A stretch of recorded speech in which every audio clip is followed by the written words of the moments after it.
from now. Parties, remember, have sought 1 to 2 phase election. It's a do and die battle for Nitish Kumar, who has just now unveiled metro railway in Patna.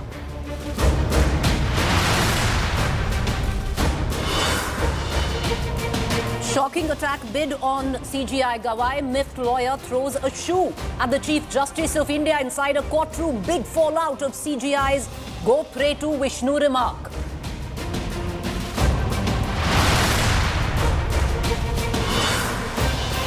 And it's poll violence again in Bengal. BJP MP and an MLA has been attacked. BJP MP Khagan Murmu bleeds after attack. Stones pelted at BJP MP and MLA. BJP calls it a jungle raj under Mamata Banerjee.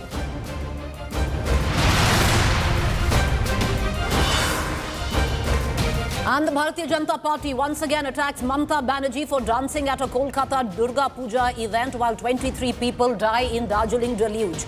BJP alleges Mamata's remorseless celebrating tax-funded Pujo carnival.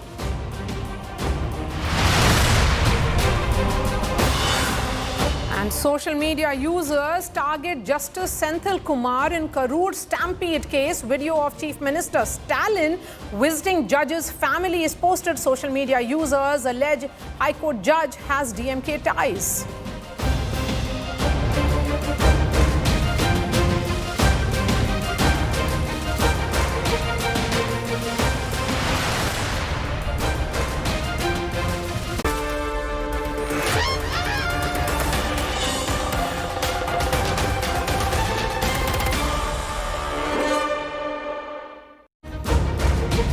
All right, we're counting down to the high-stake battle of Bihar. Viewers, in just about, 1 hour, the dates of Bihar will be out. The election dates of Bihar, like we said earlier, this is a high-stake election, important, terribly, where the Mahagathbandhan comes into question. They're going to come back after a loss of 3, Haryana, Maharashtra, Delhi. How will things pan out? What will be the dates? How many phases will Bihar election be conducted in? All of that discussed over the course of the next 3 hours. Maria and I will also be joined by a consulting editor, Rajdeep Sardesai. But Maria, in exactly an hour, election dates will be announced.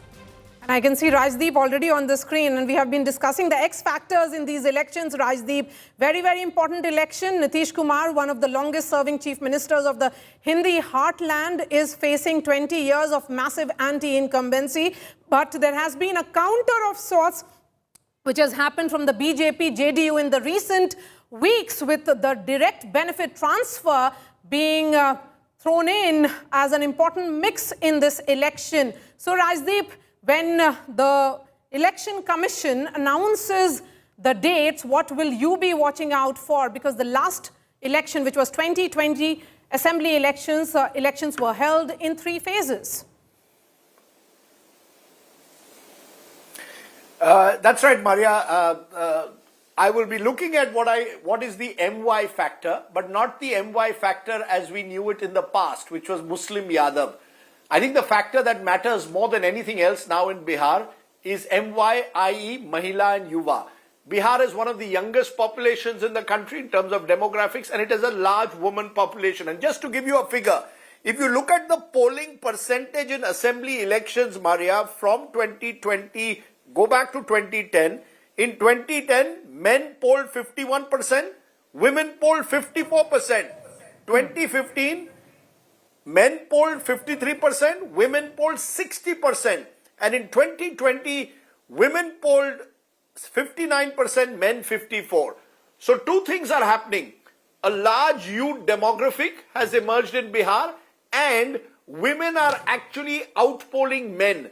And I think these 2 factors are very significant because Nitish Kumar over the years has attracted a very sizable woman vote. He and his allies, whoever he chooses to ally with. And the youth factor, which Tejasvi Yadav seemed to appeal to last time with his promise of Rozgar, where will that youth factor go? And that's where the direct benefit transfers, the cash benefits that you spoke about, schemes aimed at Mahila, aimed at Yuva by the NDA, will they work? I think that's going to be the key. So the real thing that I'm going to look at, whether now we have a template where before every election, Ladki Bahin in Maharashtra, Jivika Ladli Didi. Behna in Madhya Pradesh, now the Mukhyamantri Mahila Rozgar Yojana. How much of an effect are these having on voter turnout and before voter preferences? Preeti comes in, MY factor there is is the key, also but not Muslim that Yadav, thought. but Mahila Yuva. Okay, so Mahila Yuva is the new MY of Bihar, but Rajdeep, the same direct benefit transfer did not work in Andhra Pradesh. It may have worked in Madhya Pradesh and Maharashtra. There is also that example of Andhra Pradesh where Jagan Mohan Reddy, while he was exiting, went overboard with the same set of announcements. You're right. So it's not as if one size fits all, but you could argue that Andhra is an exception. The rule, and in Andhra there was electoral arithmetic with Pawan Kalyan joining hands with the NDA. That was a huge benefit that you have. So either you focus on getting your alliance arithmetic right, or you focus on getting the targeted groups right. Now the NDA, at least as they go into this race, seems to have got both those pillars right, unlike in 2020. You've got Chirag Paswan, Jitin Ram Majhi, Upendra Kushwaha joining the BJP Nitish alliance. So it is really a five-pronged attack that they have against the Mahagathbandhan, which has essentially the Congress and the CPI-ML as the RJD's main attack. So that's alliance arithmetic. And as I said, these concerted efforts in the last 6 months to target women and youth, many of whom are EBCs, the extremely backward caste. I think there hasn't been enough attention paid over the years to the EBC factor and what it's done to Bihar politics, particularly to Nitish Kumar's politics. Even at his worst, Nitish still gets 15% of the vote. Where does that come from? Mahila and EBC. So put that together, you would think as the race starts, it is advantage NDA. All right, Rajdeep, you have a point there. Let's put in another figure. In 2020 elections for the NDA, it was the Mahila vote which voted 1% more for the NDA than the Mahagathbandhan, while it was 2% more for the Mahagathbandhan where men were concerned. So you get that figure there on how important the woman vote is. And Rajdeep is speaking, Maria, of the direct cash transfer of 10,000 rupees, which has already gone to 1 crore households in installments of 75 lakhs in the first installment, and the second one was 25 lakh households got it in the second installment. Viewers, put this in perspective. You're talking about a state where 60% of the state monthly income is less than 10,000 rupees. And imagine that in a state where 60% of their monthly income is less than 60,000 rupees, already 1 crore families, 1 crore households have already got the first installment of 10,000 rupees. So how much of a factor will it play, even though this is a one-time transfer? It's not a monthly transfer, it's not a bi-monthly or a 6-monthly yearly transfer, but it's a one-time transfer. And Preeti, interestingly, that's only the woman of the household. True. So there are pensioners as well. There is a 1,000 rupee for unemployed youth as well. And if the woman in the house is a Jivika or part of the self-help group of Nitish Kumar, which started in 2006, then she is getting that top-up as well. So on an average, in a state where, average household income is around 6,000 rupees to be specific, the top-up which is happening is huge. But yes, as we have been saying, one size fits all doesn't apply. So let's bring in the guests now, Preeti. Right, let's quickly, and Rajdeep, welcome to jump in, ask any questions that you want, but let's quickly introduce our guests to our viewers. Once again, viewers, we are counting down to the election dates of the state of Bihar. We're going to break it down in terms of phases. A lot of interest right now. Maria and Rajdeep is also on how many number of phases will this election take place in? Because 2020, it was in 3 phases. 2015, if you look at it, it was actually in 6 phases. And the Lok Sabha elections, interestingly, Bihar was one of the very few states that voted in all phases, all 8 phases, when the 2024 elections were concerned. But introducing our guests to our viewers, Sujata Paul, spokesperson, Congress, Sajjan Kumar, political analyst, Dr. Syed Zafar Islam, national spokesperson, political economic affairs, and Rajdeep continues to be with us. And Dr. Syed Zafar Islam, to begin with you, how much is the NDA banking on the direct cash transfer of 10,000 rupees, which has already gone down to 1 crore households across the state of Bihar? Because you're seeming to apply now what clearly worked beautifully in Maharashtra with the Ladki Bahin Yojana to the Jivika Didi Yojana in Bihar. Well, this is not the only work we have done in the last 20 years. We have done successively many quality work for the benefit of the people of Bihar.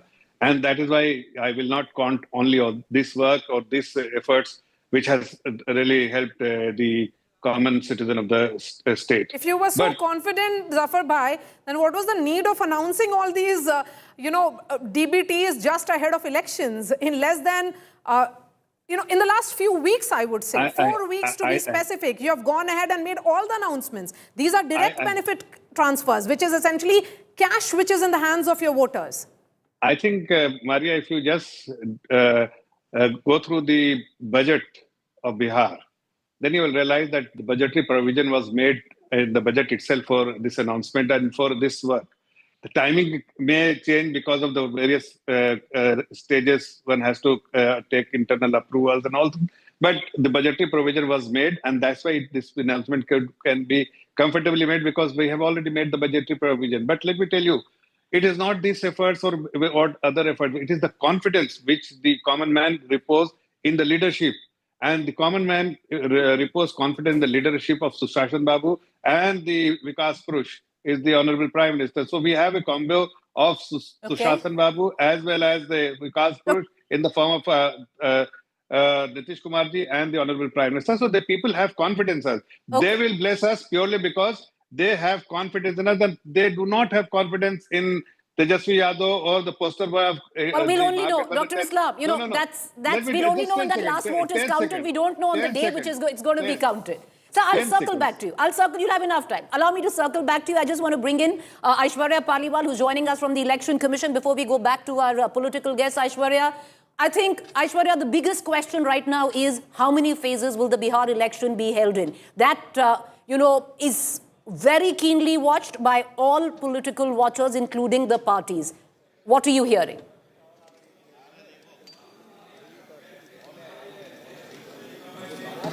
Well, Preeti, I'll just flip through the history pages and tell you, way back in 2010, the election was actually held in 6 phases. Then you move on to 2015, it was 5 phases. Then you come to 2020, then it was in 5 phases. And now when we are talking about it, it seems like it will be less than 3 phases. So that's exactly what we are also hearing at the moment. Sources are telling us that it will not be 3 phases. It will be less than 3 phases. That's something which we can confirm at the moment. And apart from Bihar, we will also have the announcement of the by-elections in 8 seats in 7 states. That's also something that the Commission is looking at. And you also heard, Preeti, all the political parties, after they had that last meeting with the Commission in the city of Patna, most of them came out and said that we have given out a request. We also want that it should be held in the minimum phases possible. So from what we are understanding at the moment, in all likelihood, Bihar election could be held in 2 phases.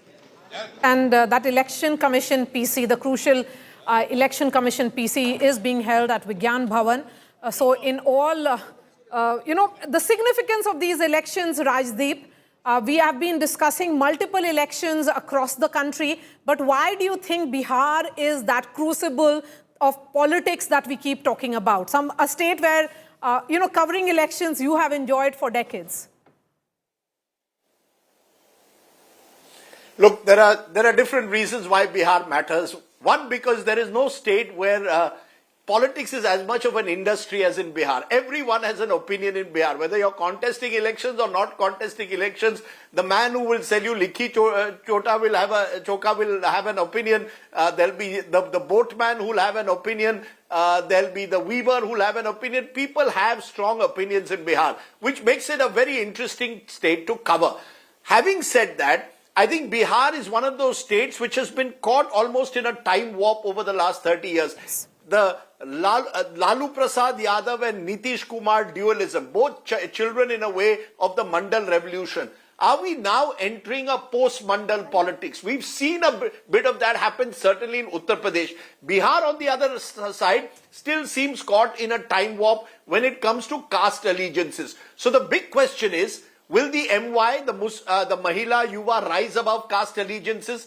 And is Bihar willing to look beyond the Lalu Prasad, Nitish Kumar era? This is, in a sense, probably the last election that a Nitish Kumar will fight.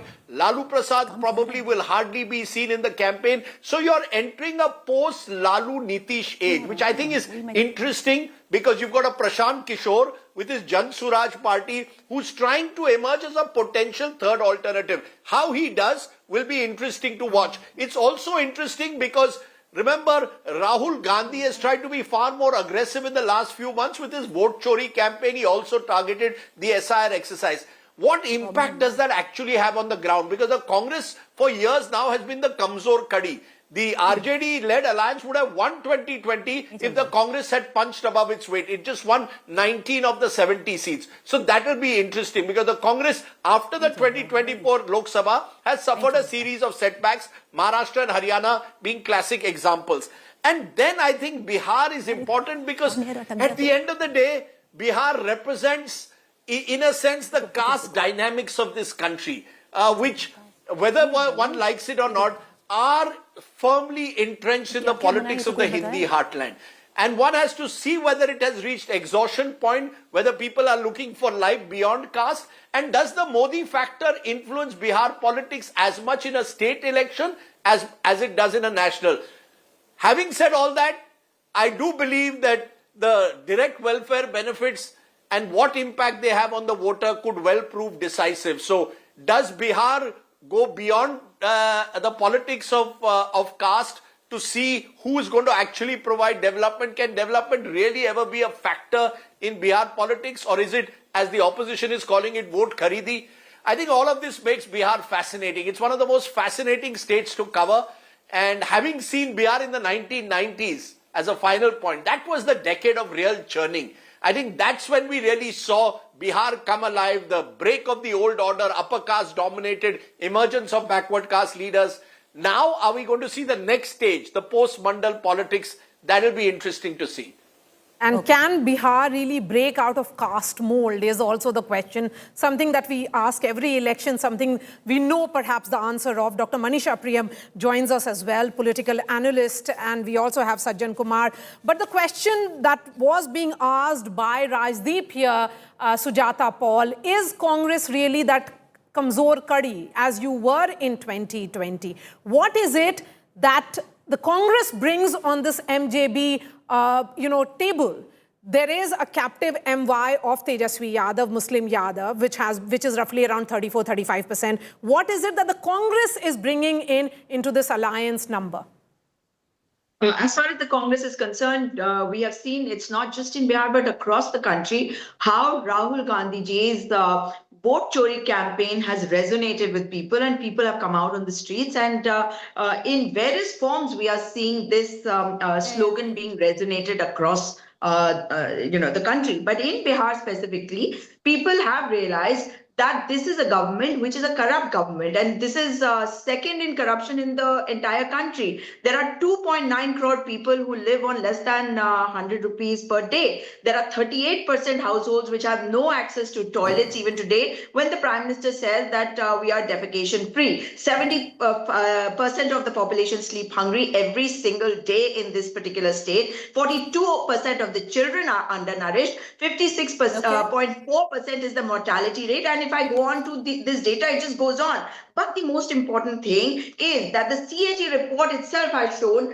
this data, 70,877 crore rupees in 5 departments specifically, which includes the health department, the education department. To 2020, we're not going to get into alliances because, if you actually look at it, and Dr. Manisha Priyam and Rajdeep will be able to reflect on it more, because the last 5 years, Rajdeep and Ms. Priyam, what we've actually seen is, other than the new Jan Swaraj party, every political party has been in power in the state of Bihar, where the, shifting alliances, breaking of alliances, forming of new alliances is concerned.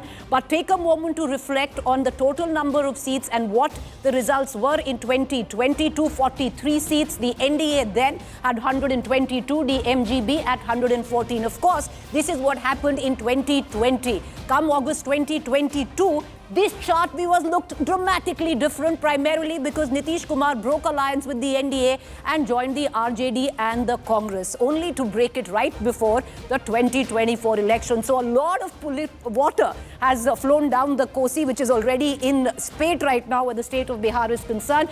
But take a moment, Rajdeep, to also reflect on how close the margins were then. And a party like Jan Swaraj Party, we talk about the X factor, where it comes down to Prashant Kishor. How much of a factor could he actually play into? One quick look at less than 5,000 in terms of the winning margin, less than 5,000. 52 seats were less than the 5,000 margin. So a Prashant Kishor can actually come in and play spoiler. you reflect back, Dr. Manisha Priyam, to the LJP. The LJP in 2020 went it alone, might have only won 1 seat, but there were 36 seats across where it contested on, where it polled then more than the winning margin. Being the X factor of 2020 was the LJP. How big a political force, untested right now, can Prashant Kishor actually prove to be in a political topography, Rajdeep, where over 52 seats were actually won with a margin of less than 5,000. Rajdeep, what do you make of now, of what we've been speaking of ad nauseum in the studio and outside, the X factor, and I would reckon the biggest X factor, even more than the Mahila vote, could very well be Jan Suraj and Prashant Kishor? I'll just give a quick comment before Manisha takes over. Look, when you have someone like Prashant Kishor contesting an election for the first time, it's very difficult to gauge just what kind of support is he going to get, because there is no backstory that you can lean on, no history that you can lean on. Yes, you're absolutely right that in 2020, to some extent, Chirag Paswan became that X factor because he disrupted the NDA alliance. He in a way targeted, many believe, the JDU seats, and thereby the JDU seats came down very sharply to just 45. So the real hit was taken by the JDU and the RJD benefited as a result. Now Chirag is very much in the camp of the NDA. But Prashant Kishor is a bit of an unguided missile because we don't know what kind of candidates will he put up. Will he put up candidates who can defeat Nitish Kumar? Will he put up candidates who can take on the Mahagathbandhan? Does he want to occupy the opposition space, or does he actually want to be kingmaker? We are not very clear with what Prashant Kishor actually wants in this election. Yes, he is Prashant Kishor is very clear. Young Ya voters arsh who pe maybe ya are farsh tired pe. of the old. He is very clear. Now, we don't know how much this is political posturing.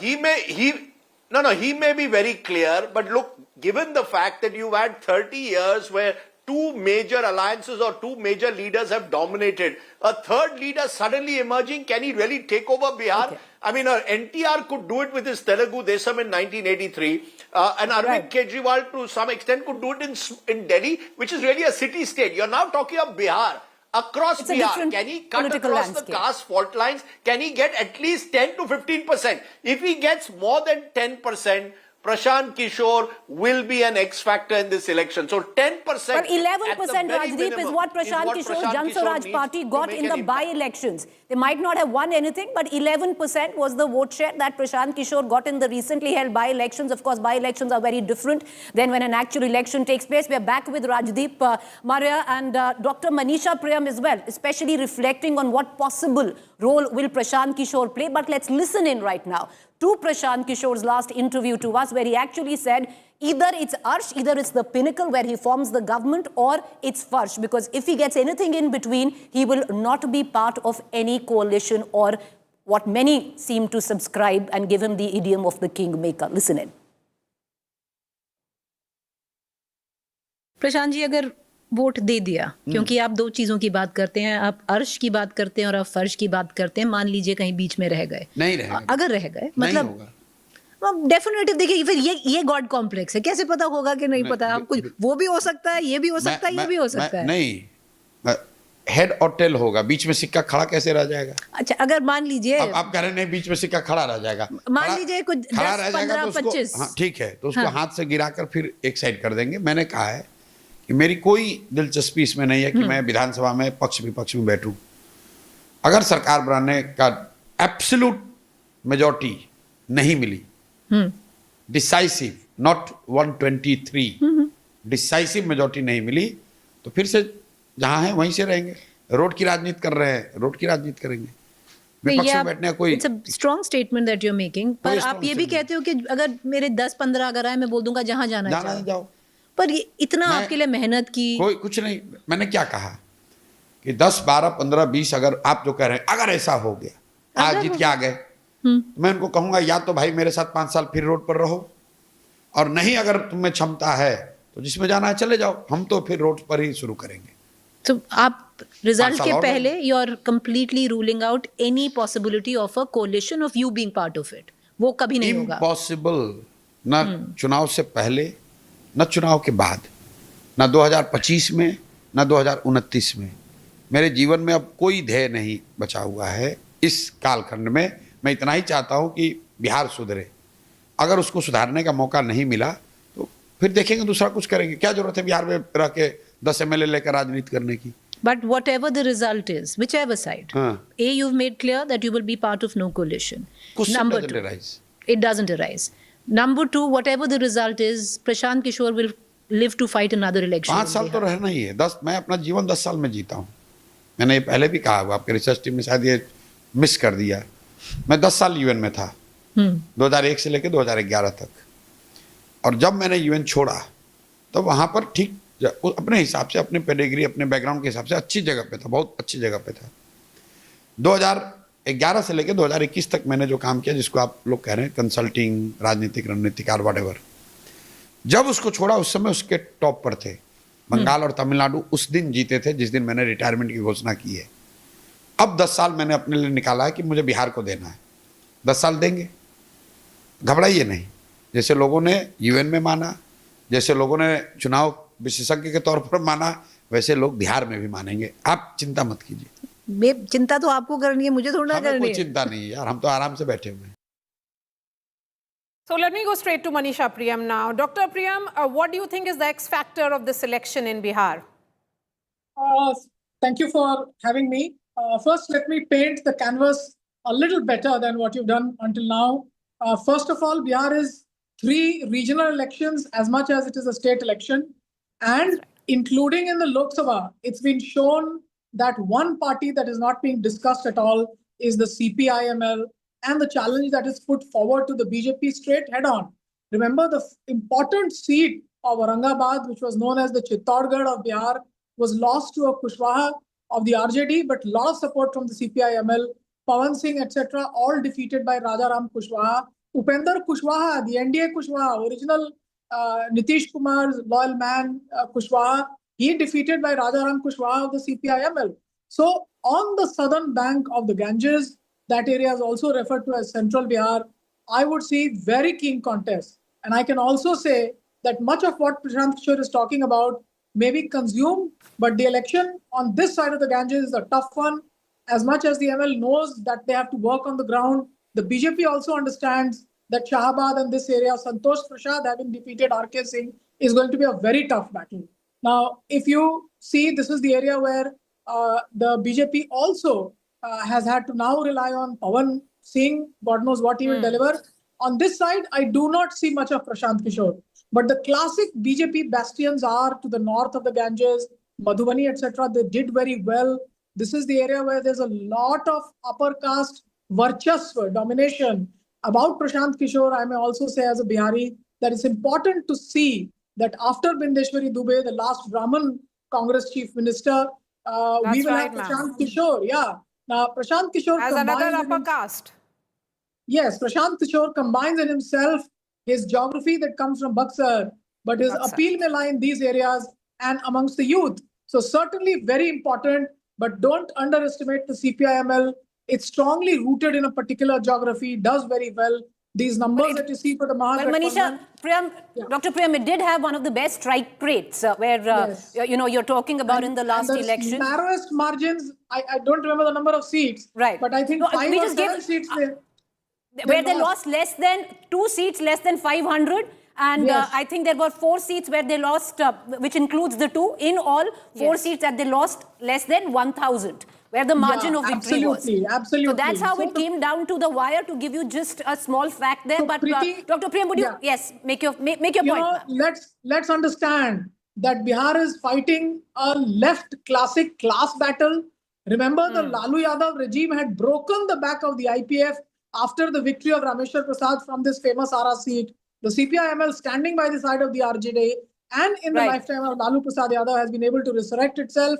Also, Jitan Ram Manjhi on the other side, who support the JDU and the BJP needed. Dr. Priyam, you know, just stay with us. We have our colleague Maria Rohit, who's joining us right now from Patna there, because lots of sudden political action right now. The minute it was announced that 4 p.m. would be the election commission date announcement, Rohit, keenly watching the dates because there is a basic, understanding between all political parties that like to limit it to 1 or 2 phases. It was 3 phases in 2020.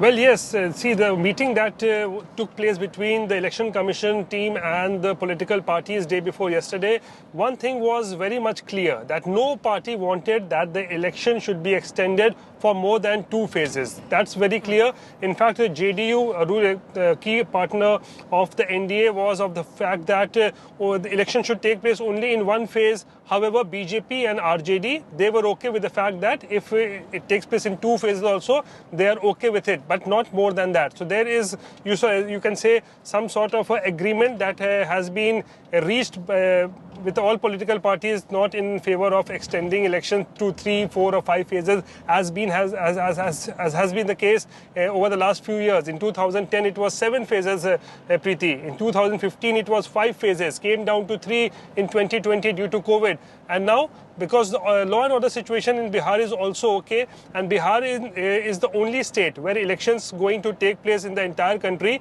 so there is no dearth of paramilitary forces, security forces also. So all the forces which could be available can be sent to Bihar, and that is by what we are expecting that the elections in Bihar could take place in 1 or maybe maximum 2 phases, as has been demanded by all political parties. It will be interesting, Rohit, whether the Election Commission would agree for a 1-phase election, because in 2020, and Sajjan, please come in as we put out those graphics, how election in fact shifted and tilted in favor of the NDA when it moved from phase 1 to phase 3. In fact, in phase 1, and I would ask the producer to put that on our television screens, there were 71 seats which went to polls, which were in 16 districts, which were Buxar, Kaimur, Aurangabad, Gaya, which is the Magad belt of Bihar, Shekhpura, again near Patna and central Bihar. Moving to the second phase, and look at the strike rate and how it changes. In the second phase, 94 seats went to polls. In the third and the final phase, which was on 7th of November, 78 assembly constituencies polling in 15 districts, and these were largely in West Champaran, Madhubani, Sitamarhi, which is seen as North Bihar. So if you look at the shift of election, look at that number. Initially, the RJD went on to win 31 seats in first phase. The final results was that its number was equally okay in the second phase, 31, but the BJP's growth is sudden. From 12 seats, it goes on with 32 seats, and then it consolidates further in the final phase. This is where, in the second and the third phase, women outnumbered men. Women voter turned up almost like 8 to 9% more than the their male counterparts in the second and the third phase. That's why the BJP has this sense that if it is a 2-phase, then they can, go back to the drawing board, ensure that their voters come out in more numbers. Sajjan, as we look at these graphics, a quick word on how the election shifted in 2020 when it was a 3-phase poll. Yes, Maria, in 2020, if we see the regional basis, you have Magad and Shahabad region, wherein in the first phase, Gathbandhan had a lead. Also because of the demography, because the core voter base of RJD, particularly Yadavs, they are in significant number, also because of the alliance. As Manisha Priyam was saying, the CPML base is also into the Shahabad region. That was there. But mind it, in 2020 also there was a bit of anti-incumbency, and in the first phase it was there. And suddenly the perception was constituted that RJD-led Mahagathbandhan has a probability of coming to the power, and that led to a counter polarization also. Because still the baggage of 1990, the fear, that some sort of a scenario maybe. So Nitish, despite every drawbacks, every sort of fatigue, whatever you call it, anti-incumbency, and that's evident, Sajjan. If we look at this graphics, Preeti, if you look at it, in the first phase, only 6 seats to Nitish Kumar. It goes up to 16, and the best performance of the JDU comes in the final phase when women voters of Nitish Kumar come out and vote. So it's very clear that the election actually shifted. But, the point that you were trying to make, Sajjan, and elaborate on that, of course, the demographic is different, and it is very regional specific in Bihar. We are looking at 6 regions in all, and it is in the final region, which is West Champaran, Samastipur, Vaishali, Muzaffarpur, all that entire North Bihar region, but it also has a Madhepura, which is a Tejasvi Yadav stronghold. RJD stronghold. Because of their stronghold in terms of the Yadav's dominance, numerical dominance, you also see the counter polarization. But do remember that Nitish Kumar appealed that this is my last election.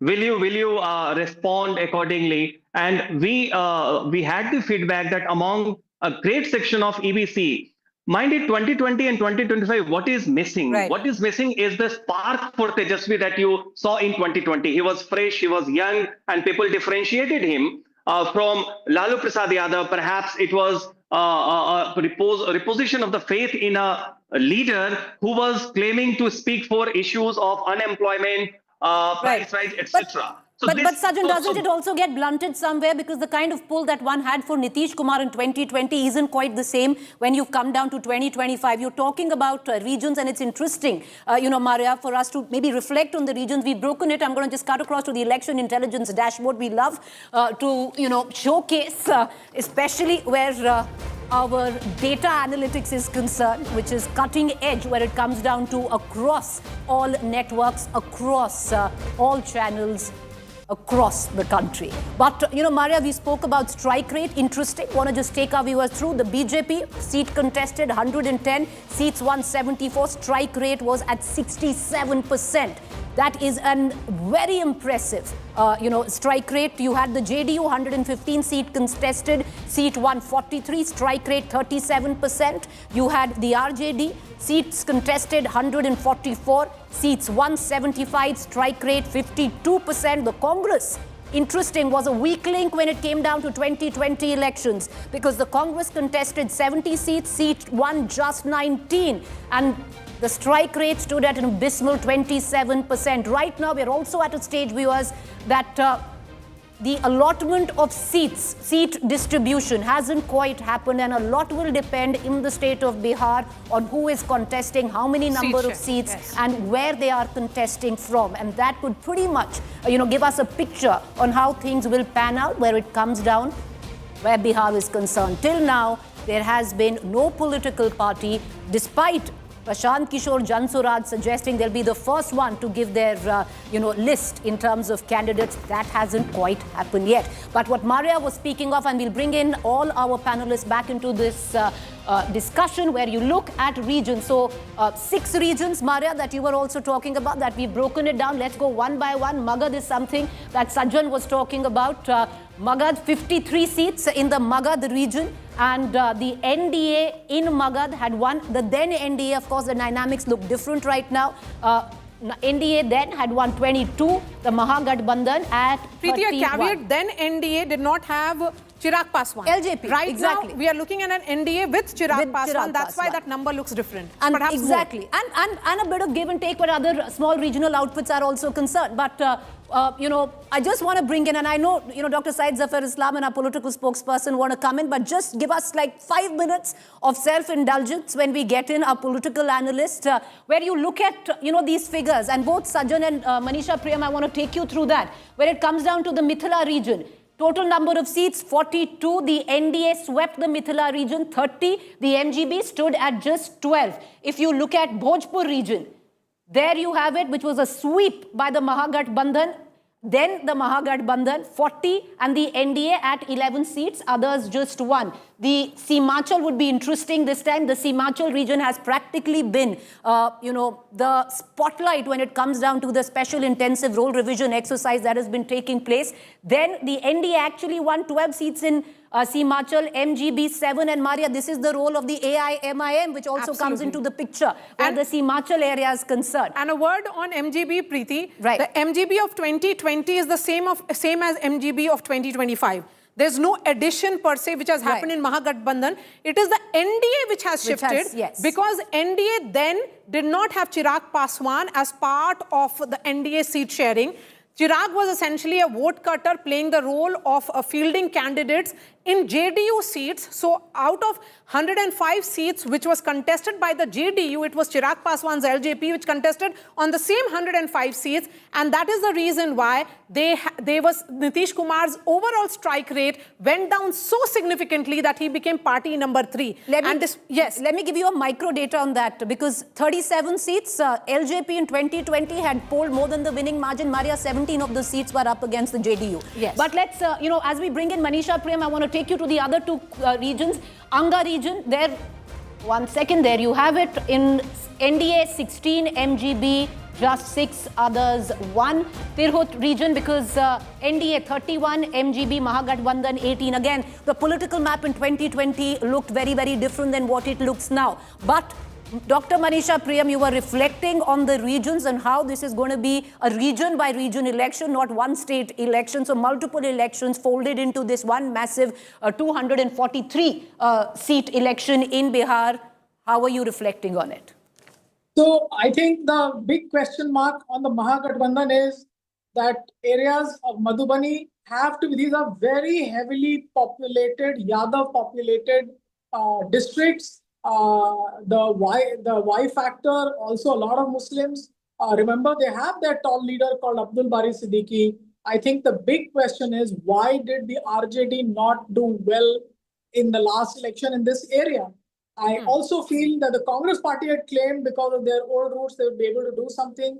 One didn't see that happening. So one needs to understand that the claims of the Mahagathbandhan then will remain limited to being upbeat in areas where they are in collaboration with or in an alliance with the CPI-ML, which is really the south central banks of the Ganges. In the Madhubani region, etc., one needs to see how they perform.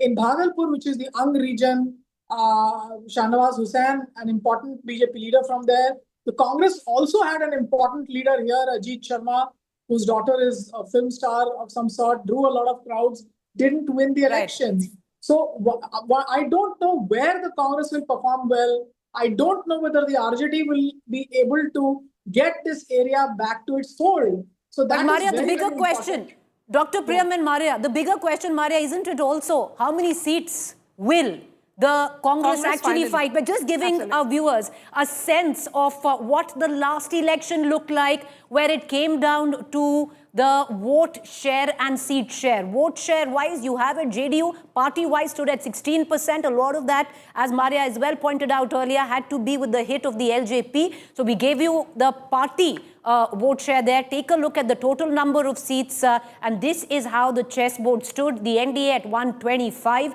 the India Alliance, the MGB practically at 110, others at 8. Others would include the likes of AIMIM as well. So this is what the seat share was. The vote share, NDA 37%, the MGB at that point of time 37%, even keel. It'll be interesting to note how it pans out this time. Others stood at 26%. Maria. And that 26% is actually a significant percentage, almost like 6 to 7%, which was largely the Mahadalits voting for the LJP. But looking at what you're saying, and let me bring in Zafar Islam now. Zafar Islam, this is an important election for Nitish Kumar. You are yet to work out the seat sharing formula because, even LJP, Chirag Paswan is wants to get a fair share in this seat sharing formula. The sense from LJP is that they could also walk out of the alliance. Can you afford a Chirag out of this alliance because he brings that 6%, the crucial 6% in this entire NDA vote bank or vote share arithmetic? I think it's a mere speculation in your studio, or maybe a few people may be speculating about it. Nothing of this sort going to happen. He's part of NDA, and not only part, he's a very strong pillar of NDA in Bihar, and he will contest all the seats he will contest as part of NDA. So there is absolutely no question of him going out of the alliance. All's well in the NDA?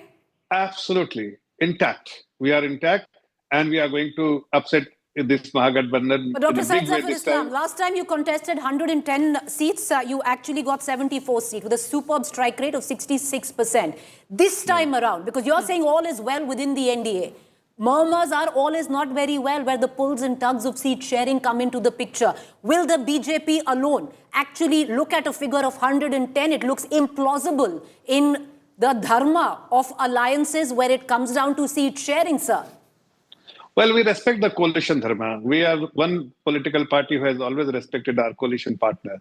Having said that, this is a poll arithmetics, and something which will work for the NDA is something where, based on that seats will be decided among the NDA partners. And I don't But you'll see also any extend friction. all the necessary respect which is given to Nitish Kumar here, because he has been that crucial pole in Bihar politics, election after election. Look at 2010, 2015, 2020. 2015 being an exception, and I can see Aishwarya joining us as we build up to that event which is going to happen. But sir, 30 seconds. We are looking at the graphics which is on our television screens. One moment, Zafar Islam.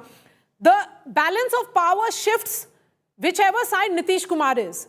So 2015, there was a landslide that Mahagathbandhan saw, because that coinage of Mahagathbandhan happened in that election of 2015. Nitish Kumar, Lalu Yadav coming together. It was the Mandal election seen as the Mandal friends coming together, and they won with a landslide. 2010, again, Nitish Kumar with BJP wins with a landslide. 2020, there is an election which is close election, particularly because Nitish Kumar with BJP, yes, but there is a significant erosion of the Mahadalits. And the EBCs become important here, and then I'll bring in Sajjan here. Sajjan, the extreme backward classes, 130 odd castes and subcastes which are coming together here, which includes the Babas, which are largely occupation driven. How crucial is this constituency? We are looking at close to 27% in Bihar. Yes, precisely. And latest surveys has put up their figure up to 36%. Now, what is the psychology of the EBCs? They are very of the dominant upper caste as well as dominant intermediary caste like Yadavs, and that is why not only the caste entirely, but also significantly the women from EBCs, Nitish Kumar remains to be the pivotal figure, because he, despite his anti-incumbency and all sort of thing, compared to the rusticity that you find in the feudal-minded upper caste or feudal-minded dominant or intermediary caste, Nitish remains still the reliable option, and they are yet to find, I'm saying they are yet to find a credible alternative. And how do you make this foundation when emotion and economics work together? And that's still Nitish Kumar's memory. He may be past his prime, but he still is better than the rivals, plus the welfare schemes that he has put in at this juncture, that still makes him to be the pull factor for a significant percentage of the EBC, and that we are finding with the ground also. Absolutely. This is the EBC voters as among the multiple X factors in this election. We are taking a quick break, because at 4 p.m. is when the CEC, Mr. Gyanesh Kumar, along with 2 election commissioners, will be arriving at that podium in Vigyan Bhavan to make that announcement for the crucial election of Bihar. A story we'll continue to track very, very closely with Preeti and I coming back after a quick break. So stay tuned. We are going to be back. We have Aishwarya Paliwal joining us from the Election Commission. Viewers, all eyes on the Election Commission right now. We'll be back with our panelists on the other side. Give us exactly a couple of minutes. Back with you, Aishwarya. Stay with us.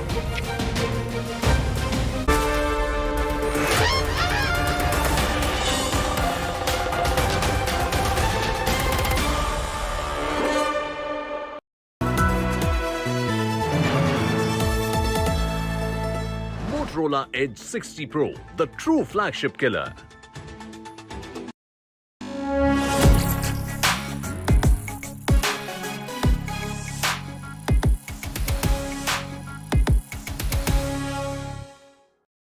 Living my best life. Mindfully crafted home decor fabrics.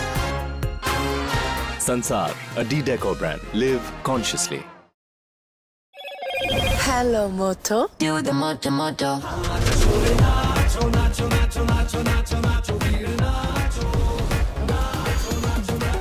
Motorola Edge 60 Fusion, the undisputed, most loved phone.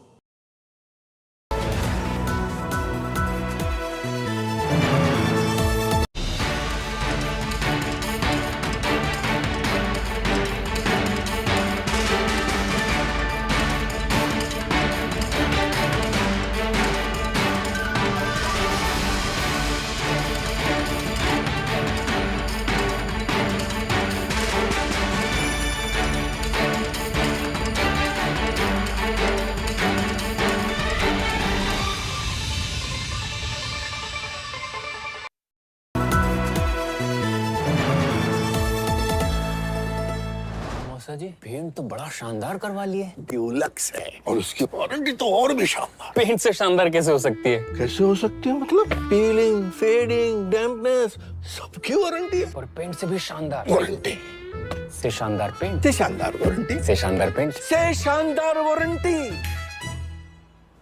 से शानदार paint warranty. Dulux, decide करना मुश्किल हो जाएगा कि paint ज्यादा शानदार है या उसकी warranty.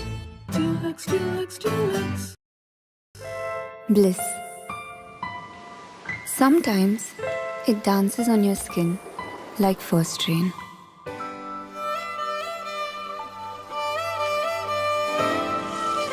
It teases, it soothes, and sometimes speaks without words. Experience bliss in all its forms with Hindwear. Hindwear, designed for bliss.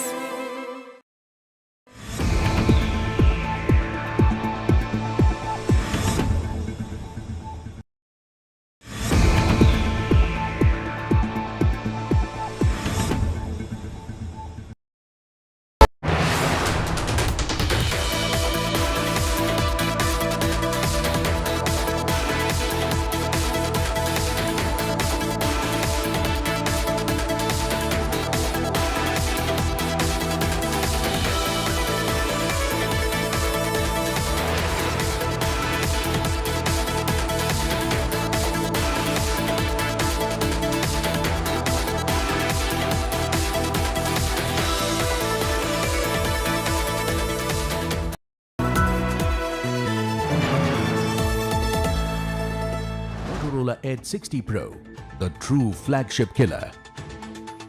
Hi, here are the top headlines presented by Motorola. Bihar gets first metro train. CM Nitish flags off service in Patna. Supreme Court issues notice to center in Sonam Wangchuk case. Hearing scheduled on October 14, Mukesh Sahni says. He will become deputy CM if government is formed. Finance Minister Nirmala Sitharaman, welcome Ian Bremer, Professor John Mearsheimer, Mr. Piyush Goyal, Vikrant Messi is our guest, Tejasvi Yadav, Mr. DK Shiv Kumar, Mr. Salve, really appreciate your time. Biggest newsmakers with Maria Shakil, only on India Today.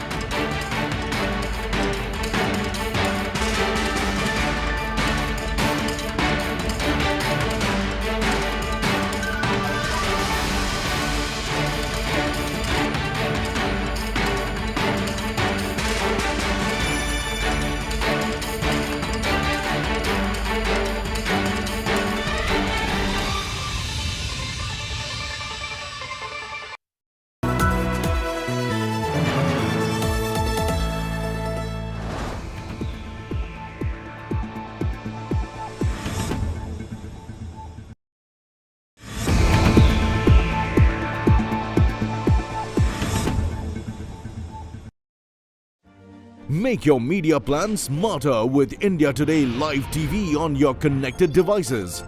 Amplify your brand with 100 million smart internet viewers. To advertise, mail us at sales@aajtak.com.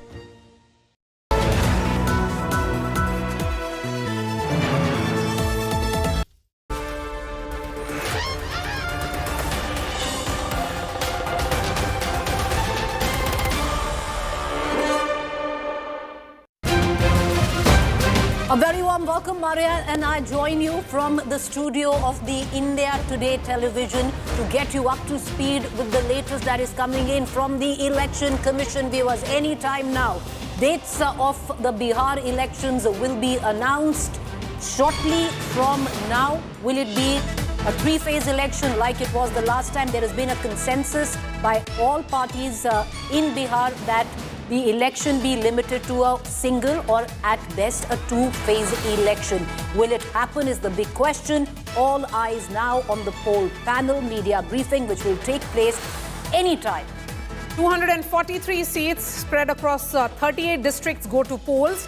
And let me go straight to Aishwarya, who's joining us from Vigyan Bhavan, and Piyush is also live with us from the BJP headquarters in New Delhi. Aishwarya, CEC and the two election commissioners will be arriving any moment now. There'll be a lot of questions that will be asked by the media. He did face a lot of questions also in Patna when Gyanesh Kumar addressed that press conference, and that had to do particularly with the entire SIR exercise. And he's known to be reciting some Shero Shairi as well. So a mix of that expected even today. But that's always been at the time of every election commissioner. This moment in such on all press conferences right before they announce dates, they take at least 4 or 5 minutes, Aishwarya, to indulge themselves, especially where poetry, prose and Shero Shairi with what Maria was saying. Correct?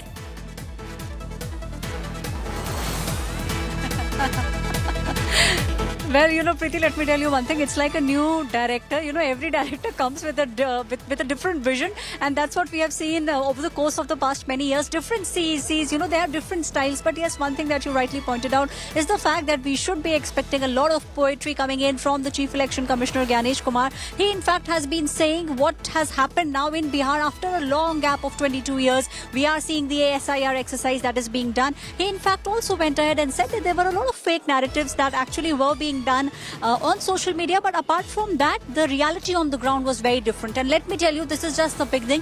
7th of October, that is tomorrow, we have the very crucial hearing in the Supreme Court. So after that, we will see the SIR beginning today. But yes, coming back to Bihar elections, the big question, how many phases? From what I can understand at the moment, Preeti, less than 3 phases, because the political parties also have been asking the Election Commission the same. They want minimum phases to happen, and we have seen over the course of at least last 15 years, each election, the phases have decreased from 6 phases to 5 phases to 3 phases. So in all likelihood, it could be lesser than 3 phases is what we could see in the announcement. The Election Commission will be mindful of the fact that in the later part of this month, there would be Chhath, an important festival in Bihar. That's why, Piyush, what is the nature of preparation which is happening in the NDA?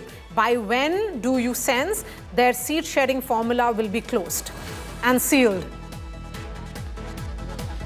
Very soon, Maria, because Dharmendra Pradhan, who is the election in charge of BJP, has already met with Upendra Kushwaha, Jairam Manji and Lalan Singh in Bihar, and by today evening or tomorrow afternoon, we can expect him meeting with Arun Bharti, who has been appointed as the representative of Chirag Paswan from LJP, and after that we can expect the discussions of all the heads of these political parties taking place with Amit Shah. So before that, a one-round meeting will take place, and then meeting will take place in Delhi at Amit Shah's residence, where they are going to decide upon the number of seats they are going to contest on. But let me tell you that one political party... Is the BJP all right somewhere down the line? Has it accepted that the number of seat mark of 110 that it fought the last time around, winning 74 of 110, might not actually happen? That they might not get the 110 if they actually have to accommodate all allies? Is there an understanding? They will have to, Preeti. Why? Because this time Chirag Paswan is twisting his muscle. He is now saying that I want not less than for 35 to 40 seats, because for me it's like do or die situation. We have been speaking to various top leaders from LJP, where they are saying that Chirag Paswan is a dynamic face. He is the only leader who can withstand in front of Tejasvi. Just hold on to your thoughts. We are going straight to Vigyan Bhavan. That's where Election Commission, the CEC, Gyanesh Kumar, the man of the moment, will be announcing the election dates for Bihar. We have amongst us Honorable Chief Election Commissioner Shri Gyanesh Kumar sir, Honorable Election Commissioner Dr. Sukhbir Singh Sandhu sir, Honorable Dr. Sukhbir Singh Sandhu sir, Honorable Election Commissioner Dr. Vivek Joshi sir, Senior Deputy Election Commissioners Manish Garg sir, Gyanesh Bharti ji, Pawan Kumar Sharma ji, Election Commissioners Yetru ji, Sanjay Kumar ji, Director General IT, Seema Madam. Before we start, I'll just briefly let you know that what will be the format of our press conference. We'll start with the address and presentation by Honorable Chief Election Commissioner sir. That will be followed by a question and answer session. For the question and answer session, as per our previous practice, we'll be taking questions in groups of 5, and then Honorable Chief Election Commissioner would be answering in those groups. Before you ask your question, I would request you to kindly introduce yourself and the name of the organization. So thank you all. I'll request you to put your mobile phones on the silent mode. Sir.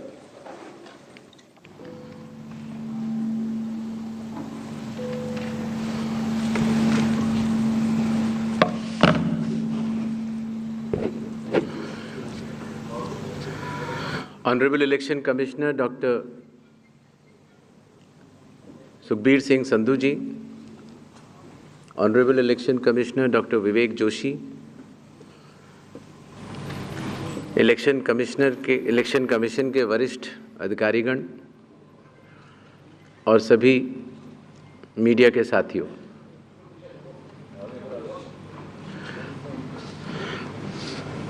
आज आप सभी के माध्यम से बिहार विधानसभा के आम चुनाव 2025 की तारीखों की घोषणाएं भी होंगी और इस चुनाव में चुनाव आयोग की जो तैयारियां हैं उसके बारे में भी हम आपको बताएंगे। बिहार की पावन भूमि पर 5 वर्षों के बाद अब विधानसभा के चुनाव का आगमन हो रहा है। जैसा कि आप सबको पता है, चुनाव आयोग एक संवैधानिक संस्था है और चुनाव के अपने संवैधानिक कर्तव्य को 2 चरणों में निभाती है। पहला चरण मतदाता सूची बनाना और दूसरा चरण चुनाव कराना। जैसा कि आप सबको पता है, 24 जून 2025 से शुरू हुए विशेष गहन परीक्षण के दौर में मतदाता सूची का शुद्धिकरण किया गया। इन्यूमरेशन का पीरियड 24 जून से 25 जुलाई तक रहा। 1 अगस्त को ड्राफ्ट सूची पब्लिश की गई और सभी राजनीतिक दलों को भी दी गई। 1 अगस्त से लेके 1 सितंबर तक क्लेम्स एंड ऑब्जेक्शंस का पीरियड रहा, जिसमें जिसको भी, चाहे वो मतदाता हो, चाहे वो राजनीतिक दल हो, चाहे उनके बूथ लेवल एजेंट्स हों, उनको क्लेम्स एंड ऑब्जेक्शंस देने का भरपूर समय दिया गया। और उसके बाद पात्रता का परीक्षण हुआ और 30 सितंबर को फाइनल मतदाता सूची प्रकाशित कर दी गई। फाइनल मतदाता सूची भी सभी राजनीतिक दलों को दी जा चुकी है और अभी भी अगर उसमें कोई भी इलेक्टोरल रजिस्ट्रेशन ऑफिसर से कोई गलती रह गई हो तो उसके ऊपर जिला अधिकारी के पास अपील फाइल की जा सकती है। और साथ ही साथ किसी का नाम अगर छूट गया हो तो वो नॉमिनेशन के 10 दिन पहले तक जुड़वा सकता है। नॉमिनेशन समाप्त होने पर जो भी मतदाता सूची फाइनल होगी उस पर चुनाव होंगे और उसके उपरांत कोई भी नाम जोड़ा नहीं जा सकता। अभी हाल ही में चुनाव आयोग की पूरी टीम ने और हम तीनों चुनाव आयुक्त ने बिहार का दौरा किया और दौरा करने के बाद जो सारी चीज़ें समीक्षा के उपरांत आईं, उसके तहत ये निर्णय हुआ कि आज हम आपके समक्ष बिहार के सभी मतदाताओं के लिए सभी राजनीतिक दलों के लिए चुनाव की तारीखों का ऐलान करें। बिहार में हम लोग सभी राजनीतिक दलों से मिले, सभी जिला collectors, SPs, IG, DIGs, DGP, chief secretary, divisional commissioners, enforcement agencies, सबके साथ सीएपीएफ्स के नोडल ऑफिसर्स, सबके साथ बैठकें हुई और आपके माध्यम से बिहार की जनता को चुनाव आयोग ये बतलाना चाहता है कि इस बार बिहार के चुनाव न केवल मतदाताओं के लिए बहुत ही सुगम और सरल होंगे, न केवल पूरी चुनावी मशीनरी तत्परता के साथ मतदाताओं के साथ खड़ी रहेगी, न केवल लॉ एंड ऑर्डर की व्यवस्था पर पूर्ण निगरानी रखी जाएगी, बल्कि शांतिपूर्ण ढंग से, पूर्ण पारदर्शी तरीके से बिहार के होने वाले चुनाव शायद सबसे अच्छे चुनावों के रूप में परिलक्षित होंगे, ऐसी चुनाव आयोग की मंशा है। इसके लिए चुनाव आयोग सभी राजनीतिक दलों का, सभी मतदाताओं का और सभी मीडिया कर्मियों का भी सहयोग अपेक्षित करता है। इसके पहले कि हम तारीखों की तरफ बढ़ें, एक छोटी सी प्रेजेंटेशन है जिससे कि काफ़ी वस्तु स्थिति आप सब लोगों के भी समक्ष आएगी और जनता के भी समक्ष आएगी। Presentation please.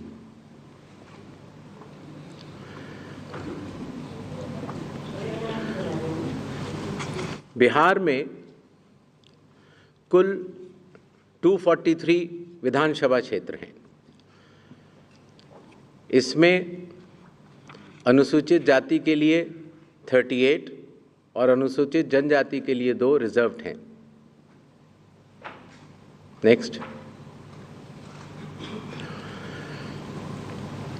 एक ओवरव्यू अगर लिया जाए मतदाताओं का, तो कुल मतदाताओं की संख्या लगभग 7.42 करोड़ है, जिसमें कि मेल 3.92 और फीमेल 3.5 करोड़ हैं। सीनियर सिटीजन्स लगभग 4 लाख हैं।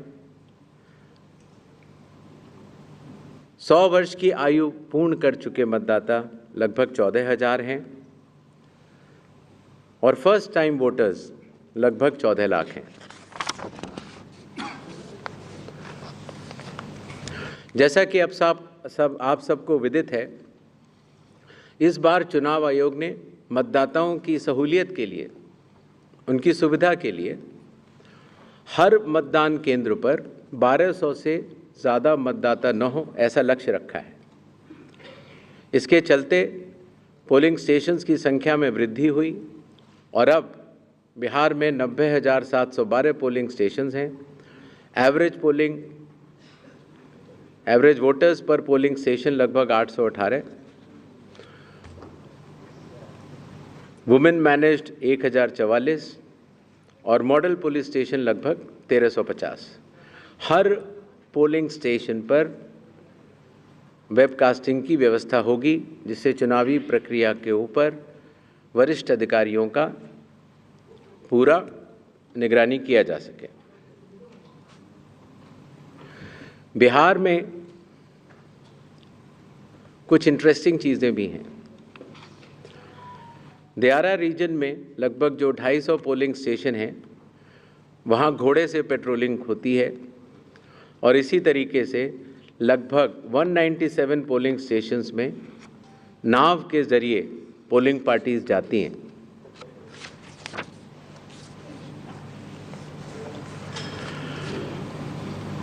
चुनाव आयोग के निर्देशों के अनुसार हर मतदान केंद्र पर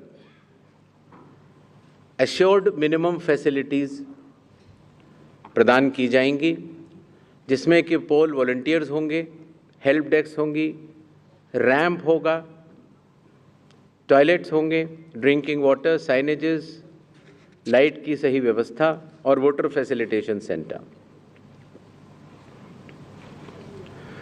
जो हमारे बुजुर्ग और दिव्यांग मतदाता हैं, उनकी सुविधा को ध्यान में रखते हुए पोलिंग स्टेशंस ग्राउंड फ्लोर पर होंगे। अगर रैंप है तो 1:12 के रेशियो में प्रॉपर ग्रेडियंट से बनेंगे। वॉलंटियर्स भी रहेंगे, व्हील चेयर की फैसिलिटीज़ भी दी जाएगी। और अगर इनमें से कोई भी 85 प्लस के उम्र के अगर लोग हैं या 40% से ज़्यादा जिनकी डिसेबिलिटी है, अगर वो चाहें तो फॉर्म 12D भर सकते हैं और उसके उपरांत उन्हें होम वोटिंग की सुविधा भी दी जाएगी।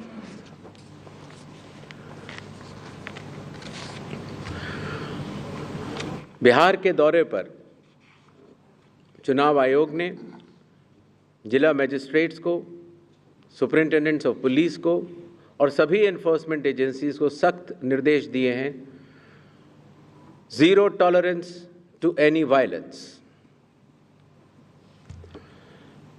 no scope for any kind of intimidation or threat to voters or candidates. CAPF will be deployed adequately and in advance as a confidence building measure. All officers to act in absolutely impartial way and easily accessible to all the stakeholders. इसके बारे में मैं आपको बाद में भी बताऊंगा। अगर कोई फेक न्यूज़ या मिस इन्फॉर्मेशन होती है,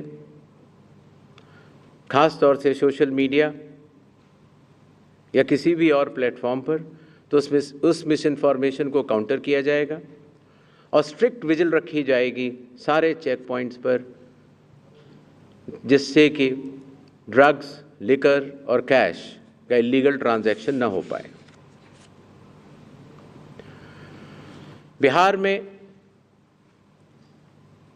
बिहार के पूरी चुनाव का तंत्र है, उसके साथ मिलकर बिहार के इन चुनावों में 17 नए इनिशिएटिव्स लिए जा रहे हैं, जो कि बिहार से शुरू होकर पूरे देश में लागू होंगे। चुनाव आयोग ने इसके ऊपर एक एक इनिशिएटिव के ऊपर काफ़ी चर्चा और इनकी प्रायोगिकता को देखते हुए ये कदम उठाया है और एक ऐतिहासिक कदम इसको माना जाएगा। ट्रेनिंग, पहली बार जो चुनाव आयोग का ट्रेनिंग इंस्टीट्यूट है, India international institute for democracy and election management, वहाँ पर बिहार के सभी बूथ लेवल एजेंट्स जो जिला स्तर के थे, बूथ लेवल एजेंट 1, उनकी ट्रेनिंग का आयोजन किया गया। इसी तरह से अब जहाँ जहाँ चुनाव होंगे वहाँ वहाँ बूथ लेवल एजेंट्स 1 की भी ट्रेनिंग IIIDM द्वारिका में की जाएगी। जो बूथ लेवल ऑफिसर्स होते थे, पहले उनकी ट्रेनिंग या तो विधानसभा स्तर पर हो जाती थी या कई बार जिला स्तर पर। तो इस बार हर विधानसभा क्षेत्र के 4 से 5 BLOs को IIIDM में बुलाया गया और उनको चुनावी प्रक्रिया के बारे में अवगत कराया गया, जिससे कि हमें अब जो चुनावी तंत्र है, जो ज़मीनी स्तर का चुनावी तंत्र है, उसमें बहुत ही ज़्यादा बदलाव देखने को मिला। साधारण तौर से पुलिस ऑफिसर्स की ट्रेनिंग भी जिला स्तर पर या राज्य स्तर पर होती थी, लेकिन चूंकि लॉ एंड ऑर्डर एक सेंसिटिव सब्जेक्ट है और ख़ास तौर से जब CAPF जाती हैं तो जिला पुलिस प्रशासन और CAPF का समन्वय भी बहुत आवश्यक होता है। इसके लिए पहली बार पुलिस ऑफिसर्स की भी IIIDM में ट्रेनिंग की व्यवस्था की गई। ये तीनों लॉजिस्टिक्स के हिसाब से और ट्रेनिंग के हिसाब से बहुत बड़े कदम रहे। मतदाता सूची, लगभग 22 वर्षों के बाद बिहार में मतदाता सूची के शुद्धिकरण का कार्य सफलतापूर्वक 30 सितंबर को संपन्न हुआ। लगभग सभी राजनीतिक दलों ने ये मांग की थी कि मतदाता सूची में काफ़ी त्रुटियां हैं और इसको मद्देनज़र रखते हुए ये कदम उठाया गया। हालांकि सोशल मीडिया पर इसके बारे में कुछ बढ़ चढ़कर कहा गया, लेकिन सत्यता ये है कि आज की तारीख में बिहार के 243 इलेक्टोरल रजिस्ट्रेशन ऑफिसर्स ने 90,000 बूथ लेवल ऑफिसर्स के साथ मिलकर 1.6 लाख बूथ लेवल एजेंट्स, जो कि 12 मान्यता प्राप्त राजनीतिक दलों ने नियुक्त किए थे, उनके साथ मिलकर इस सूची को शुद्ध करने का बहुत ही सराहनीय काम किया है और बिहार ने देश को ये राह दिखाई है। चूंकि विशेष गहन परीक्षण में काफ़ी मेहनत ज़मीनी स्तर के अधिकारियों को करनी पड़ी, तो जो रिन्यूमरेशन था, जो BLOs का था और जो बाकी अधिकारियों का था, उसको भी कई वर्षों के बाद बढ़ाया गया और ख़ास तौर से EROs और AEROs का ऑनरेरियम तो पहली बार दिया गया।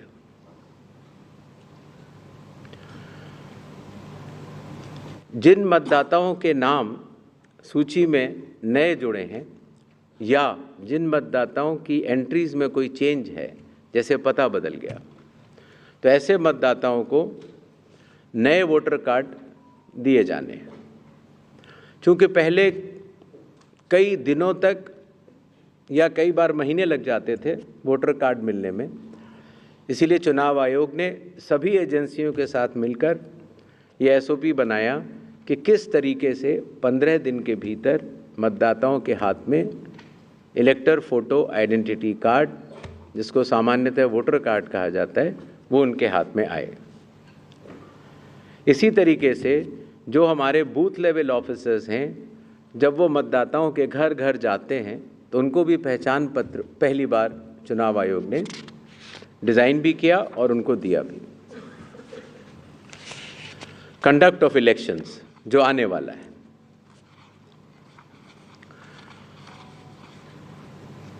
देश की प्रगति को ध्यान में रखते हुए और ख़ास तौर से बिहार की प्रगति को ध्यान में रखते हुए लगभग काफ़ी मतदाताओं के पास मोबाइल होते हैं और उनको इस बात की समस्या रहती थी कि हम मोबाइल लेके अगर घर पर छोड़ के जाते हैं तो दिक्कत होती है और लेके जाते हैं तो हम कहाँ उसको रखें, क्योंकि मोबाइल फ़ोन पोलिंग स्टेशन के अंदर अलाउड नहीं है।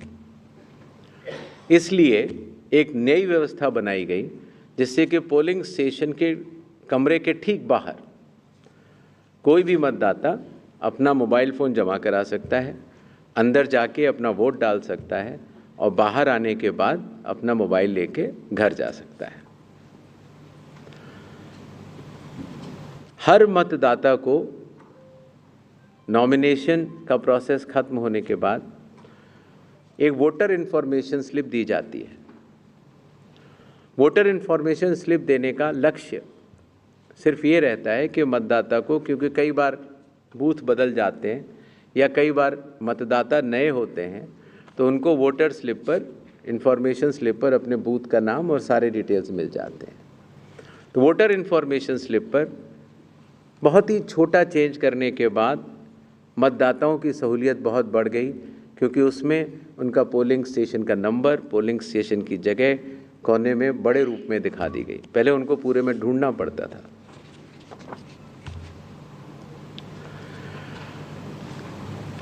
चुनाव आयोग की लगभग विगत कई वर्षों से एक एक करके ऐप्स बनती चली गई और लगभग 40 ऐप्स आज की तारीख में चुनाव आयोग के पास हैं।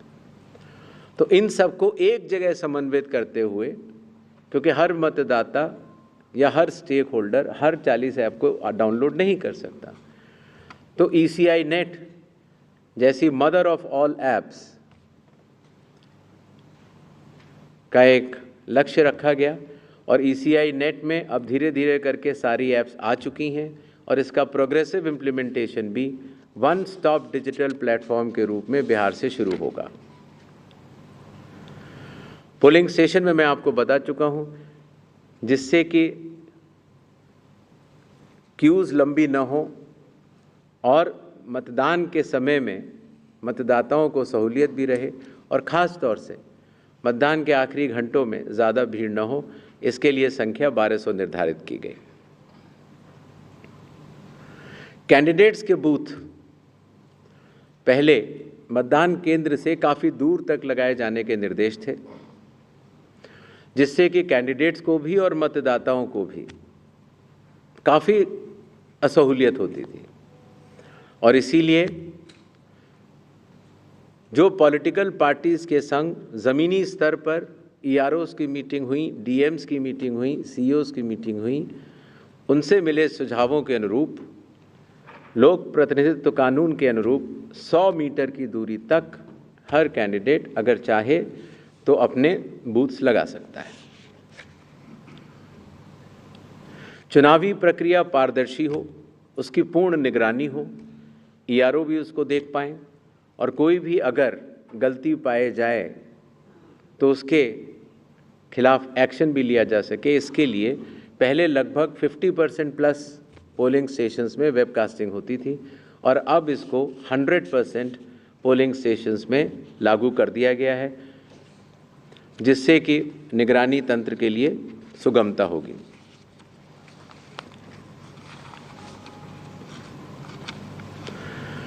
कई बार प्रत्याशियों ने ये शिकायत की थी कि जो हमारी फ़ोटो होती है वो चूँकि ब्लैक एंड वाइट में आती है और जमा तो कलर करते हैं तो वो पहचान में नहीं आती और काफ़ी हतोत्साहित उनको होना पड़ता है जब वो EVM में उनकी फ़ोटो अच्छी नहीं आती है। तो छोटा सा कदम, लेकिन इसमें फिर चुनाव आयोग ने निर्णय लिया कि एक तो फ़ोटो कलर लगाई जाएगी और साथ ही साथ जो सीरियल नंबर होता है उसका फॉन्ट भी बड़ा किया जाएगा, जिससे कि प्रत्याशियों की पहचान भी आसानी से हो जाए और मतदाताओं को सुविधा भी हो।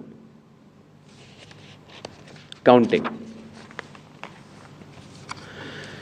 कई बार जब मॉक पोल होता है तो मॉक पोल के समय मॉक पोल का डेटा डिलीट करना प्रिसाइडिंग ऑफिसर्स भूल जाते हैं और इसीलिए जब काउंटिंग होती है तो फॉर्म 17C और काउंटिंग यूनिट का मिलान नहीं हो पाता। ऐसे केस में किसी भी शंका को न रखा जाए, इसलिए जब भी 17C या वीवीपैट में मिसमैच होगा तो उन EVM से रिलेटेड वीवीपैट्स की पूर्ण गिनती की जाएगी। इसी तरीके से ये भी एक मांग सभी राजनीतिक दलों की थी कि पोस्टल बैलेट्स की गिनती पहले शुरू की जाए और पहले ख़त्म की जाए। तो इसलिए चुनाव आयोग ने पारदर्शिता के लिए भी और इसके लिए भी, जिससे कि पोस्टल बैलेट्स पर पूर्ण ध्यान दिया जाए उनकी गिनती पर और कोई जल्दबाजी भी न की जाए, तो EVM के लास्ट 2 राउंड से पहले पोस्टल बैलेट की गिनती समाप्त करना अनिवार्य होगा।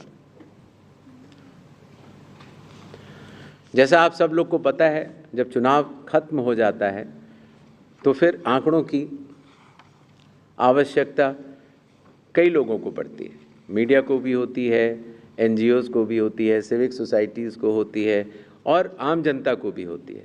तो इसके लिए चुनाव आयोग की एक पद्धति रही जिसको इंडेक्स कार्ड कहा जाता है, लेकिन इंडेक्स कार्ड का सारा डेटा कलेक्ट करने में कई बार सप्ताह और कई बार महीनों लग जाते थे। तो अब चूंकि ECI नेट भी आ रहा है और डिजिटल का युग है, इसीलिए digital index cards and reports सारे आपको चुनाव खत्म होने के कुछ ही दिनों के भीतर वेबसाइट पर या ऐप पर मिल जाएंगे। इस चुनाव की विशेषता है ये slide. The entire election machinery of Bihar is just a call away। अर्थात अगर कोई भी मतदाता या कोई भी व्यक्ति ECI नेट ऐप को डाउनलोड करता है और अगर अपने एपिक नंबर डिटेल को डालता है, वोटर कार्ड के नंबर को डालता है, तो वो अपने BLO से बात कर सकता है। वो अपने जो बूथ लेवल ऑफिसर्स हैं उनको अपनी कॉल बुक कर सकता है और बात कर सकता है। अगर उसकी कोई भी समस्या है तो वो BLO से बात करके उसका निदान कर सकता है। इसी तरीके से जो इलेक्शन कमीशन का बहुत पॉपुलर नंबर है 1950, आपको भी कोई भी बिहार का मतदाता अगर इस समय बिहार से बाहर है तो भी उसको सिर्फ +91 अगर मोबाइल से आप डायल करते हैं तो +91 जो इंडिया का कोड है वो लगाना है। STD कोड जहाँ का भी आपकी विधानसभा क्षेत्र है वहाँ के SDM का STD कोड और 1950 अगर आप ये डायल करते हैं तो 243 EROs सारे मतदाताओं की सेवा के लिए खुले रहेंगे। इसी तरीके से अगर आपको ERO के कॉल सेंटर से संतुष्टि नहीं मिलती है तो 38 DMs के यहाँ भी आप 1950 पे कॉल कर सकते हैं और पटना में CO के यहाँ भी कॉल कर सकते हैं। ये एक बहुत बड़ी व्यवस्था है जिसको कि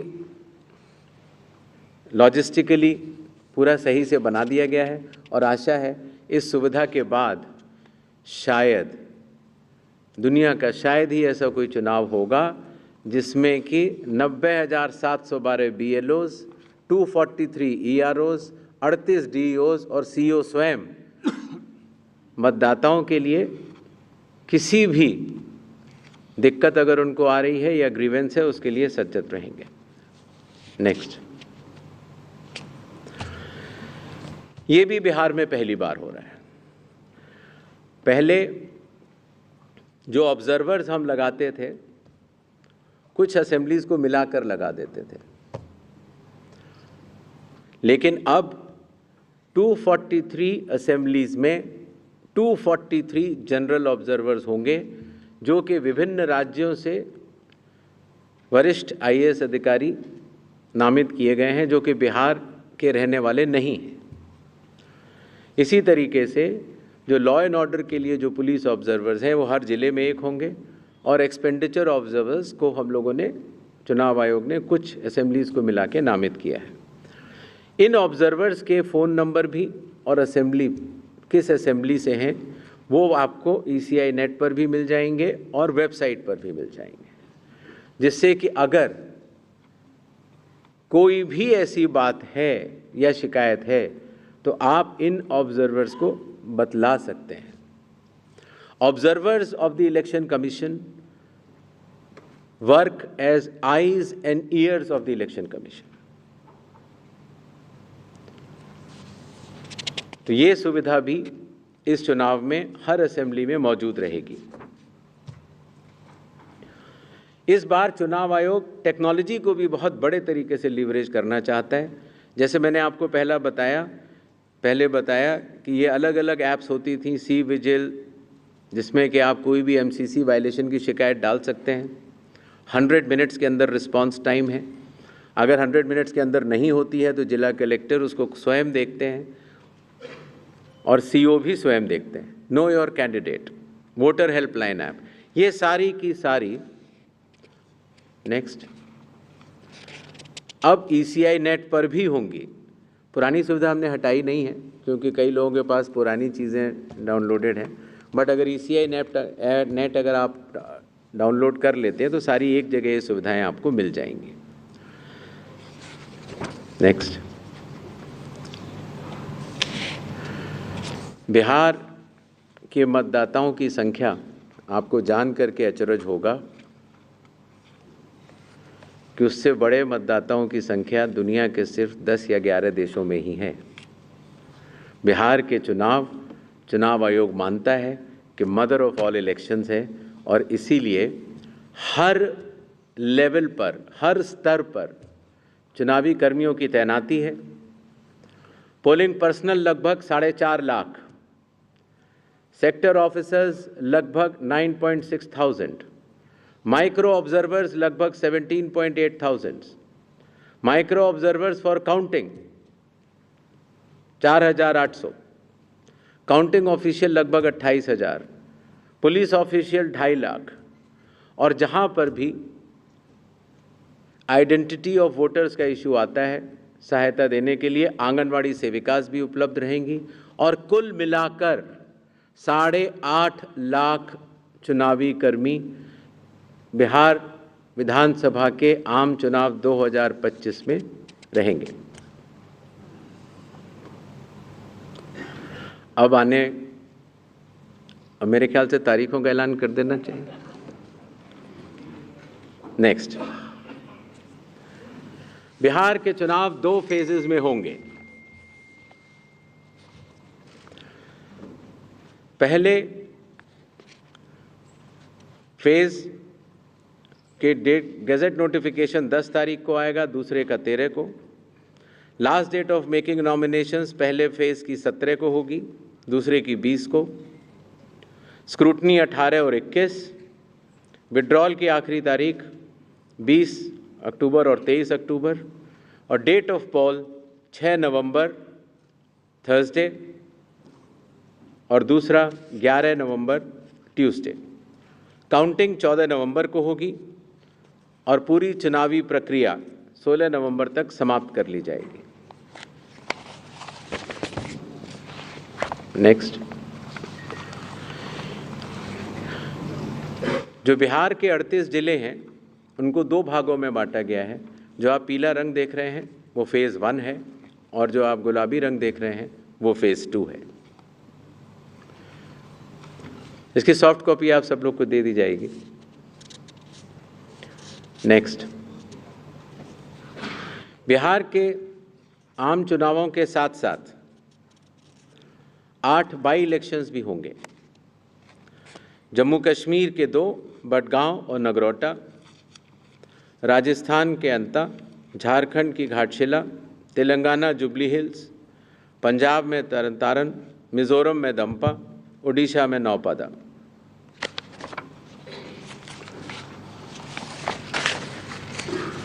इनकी तारीखें भी अलग अलग कॉन्स्टिट्यूंसी के हिसाब से यहाँ पर दी गई हैं। डेट ऑफ पोल लेकिन सबका 11 तारीख ही होगा, और काउंटिंग 14 नवंबर को होगी। इसके साथ कुछ चीज़ें हम ज़रूर बताना चाहेंगे। सबसे पहले मतदाताओं के नाम एक संदेश रहेगा, वो यह कि कृपया अपना नाम इलेक्टोरल रोल में ज़रूर चेक कर लें, क्योंकि अगर अभी भी छूट गया है तो नॉमिनेशन से 10 दिन पहले तक जोड़ा जा सकता है।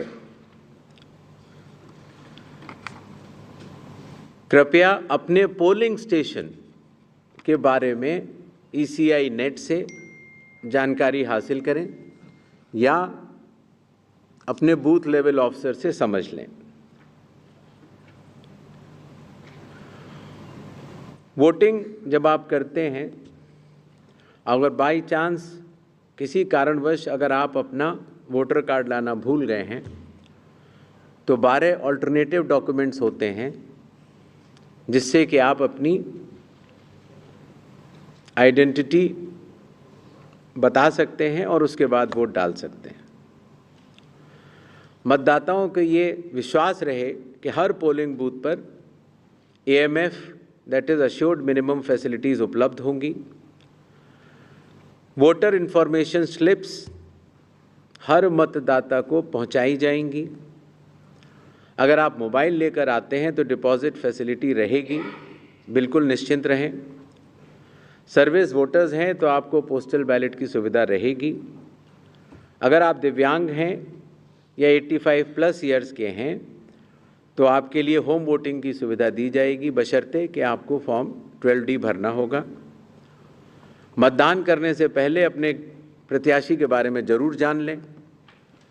नो योर कैंडिडेट ऐप से भी आप देख सकते हैं। और अगर कोई भी प्रत्याशी या राजनीतिक दल मॉडल कोड ऑफ कंडक्ट का वायलेशन करता है तो सी विजिल की ऐप पर आप बता सकते हैं, 1950 पर भी आप बता सकते हैं या ऑब्जर्वर्स को भी बता सकते हैं। राजनीतिक दलों से भी निवेदन रहेगा कि वो हर पोलिंग स्टेशन पर चुनाव आयोग द्वारा पारदर्शी चुनावों के साथ सहभागिता करें और हर पोलिंग स्टेशन पर अपने बूथ लेवल एजेंट्स को नामित करें। ईवीएम और वीवीपैट का फर्स्ट और सेकंड लेवल रैंडमाइजेशन अभी होना बाकी है और उसमें जरूर भाग लें, जिससे कि फर्स्ट और सेकंड लेवल रैंडमाइजेशन की पारदर्शिता का वो अनुभव भी कर सकें। इसी तरीके से जब स्ट्रांग रूम से ईवीएम और वीवीपैट निकाली जाएंगी या वापस रखी जाएंगी तो कैंडिडेट्स की उसमें दस्तखत भी होते हैं और वो उसको सजगता से देखें। मतदान से पहले जो मॉक पोल होता है उसमें अपने पोलिंग एजेंट्स को ज़रूर देखने को बोलें। 90 मिनट लगभग पहले ये शुरू होता है, लगभग 50 वोट डाले जाते हैं नोटा सहित, जिससे कि ये स्पष्ट हो जाता है कि ईवीएम और वीवीपैट्स में जो भी। All right, viewers, the latest news break that is coming in courtesy the Election Commission of India. The election dates for Bihar have been announced as expected, as speculated. The elections of Bihar will take place in 2 phases. Counting will be on the 14th of November. 6th November will be the first phase. And if we can give out the map of Bihar, a larger understanding, the heartland of Bihar will be voting in the first phase. The second phase will be on the 11th of November. That will be the peripheral areas of Bihar. We're going to put out that map there in terms of region. We're going to break it down as well. And counting will take place on the 14th of November. Viewers, that's the big news break coming in. Number one, clearly the election dates now announced by the Election Commission, 2-phase election has been pushed by all political parties in Bihar. They wanted lesser number of phases. 2020, Bihar had voted in 3 phases. This time, it's going to be a 2-phase election. 6th November, 11th November, counting 14th of November. Interesting to note that the election dates fall after, the Chhath Puja in Bihar, which is one of the biggest festivals where Bihar is concerned. So after Diwali follows Chhath, and only after that will the 2-phase election take place. 14th of November, we'll have the counting taking place in the state of Bihar. Viewers, big news coming in. The dust hopefully will settle on Bihar come the 14th of November. Dates have been announced, big news coming in. The key battleground state of Bihar will be voting in 2 phases. 6th November, 11th November, and counting will take place on the 14th of November. Many keenly watch Bihar as a swing state of sorts with its complex political shifts which clearly paint a broader political trend in the country. Which way will Bihar vote? That would be the big question. The dates are now out. An interesting outline to it. Also, tomorrow, final arguments will be heard in the special intensive role revision exercise, which is now ended in Bihar with the final list being published as well. But viewers, to give you the latest news break that is coming in, 2-phase election where Bihar is concerned, counting will be taking place on the 14th of November. I want to quickly cut across to our political analysts who are joining us. Sajjan Kumar, political analyst. Dr. Manisha Priyam is with us. Amitabh Tiwari, political strategist, commentator. Amitabh Tiwari, the dates are out. 2-phase election where Bihar comes into question. 6th November, 11th November, and counting will be taking place on 14th November. Of course, the CEC Chief Election Commissioner also announced certain by-elections that will be taking place where the counting will happen on the 14th itself. But Amitabh Tiwari, a key battleground state where many view it as a swing state of sorts with its complex shifting political trends actually painting a broader political narrative across the country. It's a very key state with 40 MPs, sending 40 MPs to the parliament. And somehow pollsters and analysts have all got it wrong in 2015. Most of them have got it wrong in 2015, where everybody... Even 20?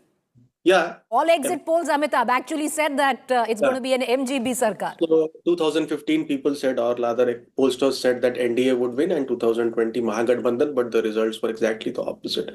So it's a tricky state because caste plays a big role. There are many small castes. It's a fight about representation. Castes want representation in power. Then there is always also been a kingmaker of sorts in a political party which has shifted allegiances either to the Mahagathbandhan or to the NDA bloc, which is the JDU. Then there are smaller parties like HUM, LJP, VIP, RLSP, which have fought with different partners in different elections. Correct. So that's why it's a complex state and difficult to Right. predict, and it's going to be. Amitabh, let me also bring in my colleague Maria is also joining us. Maria, what's really interesting in all of this, and I'm sure Amitabh Tiwari will agree, that all the political parties that Amitabh Tiwari also outlined, other than the Jan Suraj, which is a new political outfit, all of them have been in power over the last 5 years where Bihar is concerned, mostly if you talk about the big players.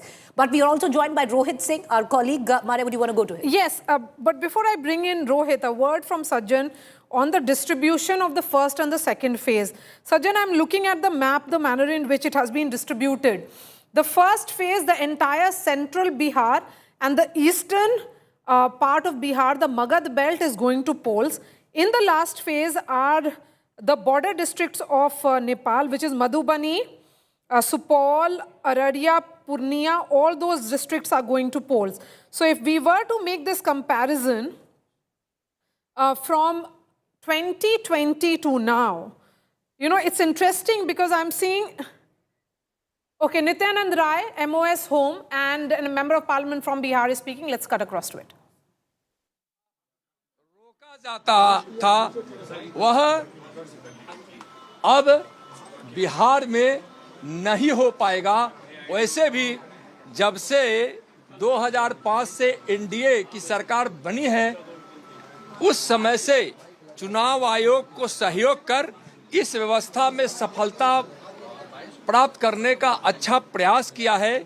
सफलता मिली भी है, लेकिन इस बार के चुनाव आयोग ने जो योजना और व्यवस्था बनाई है, यह स्पष्ट रूप से है कि 100% शांतिपूर्ण और पारदर्शिता के साथ होगा। बूथ लुटेरों की गुंजाइश नहीं और उन्मादियों की गुंजाइश नहीं, वोटर को धमकाने की कहीं कोई गुंजाइश नहीं। और उसने So largely the 71 assembly constituencies which were spread across 16 districts which went to polls in the first phase are the same set of constituencies going to polls even now in the first phase, which is going to be held on 6th. So it's very clear that the distribution which has happened, they have tried to concentrate the districts which were seen as largely the RJD strongholds in the first phase, and also addition has been done to those districts which went the other way. But Sajjan, because we have seen how the BJP manages to ensure that if there is something going wrong with them or with the electoral arithmetic, they do course correction very quickly. When we look at this distribution which has happened from the first phase to the second phase, what's your overall reading?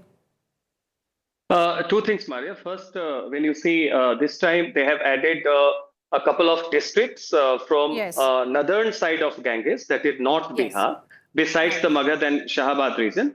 That's precisely because you have now better accessible bridge and road infrastructure. So therefore, it's manageable, it's accessible. So it gives Election Commission the leverage to manage election in one phase. So that's why you see a bit of addition from the North Bihar side. Two, as far as the feedback and course correction thing is concerned, let's see the equations. Hitherto, within Mahagathbandhan, this time because of Congress hyper assertiveness, both in terms of setting the narrative and making RJD agree to that, and two, sticking to the point wherein how many seats Congress and RJD contest is secondary. First is which seat is going to be contested by who, because there are winnable seats, there are weaker seats. So that has created some sort of uneasiness for RJD because they used to be the boss until 2020. So the equation has changed as far as that equation. On the other hand, when you see the BJP side,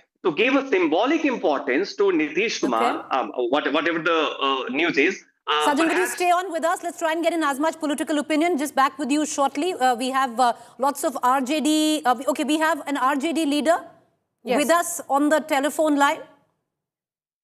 Mr. Sanjay Tiwari is with us on the...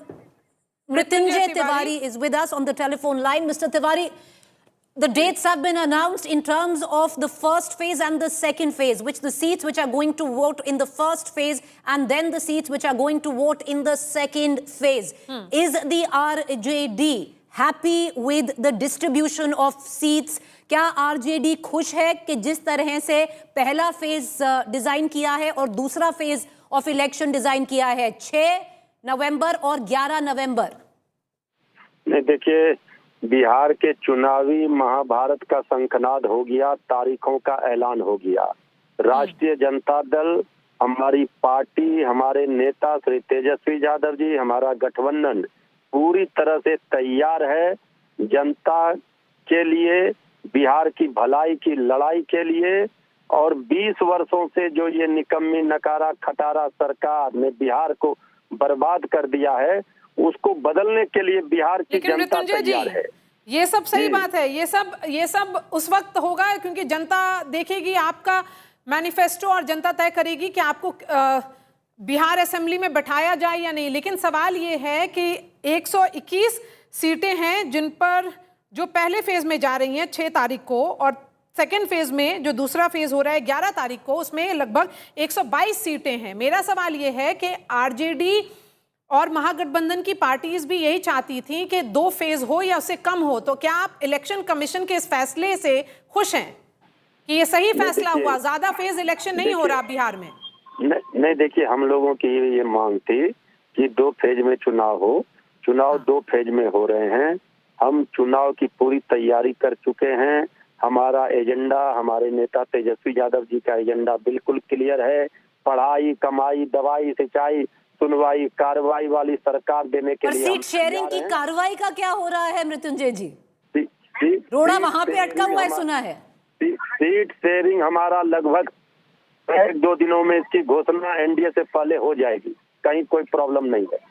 तो कांग्रेस को कम दीजिएगा इस बार seat?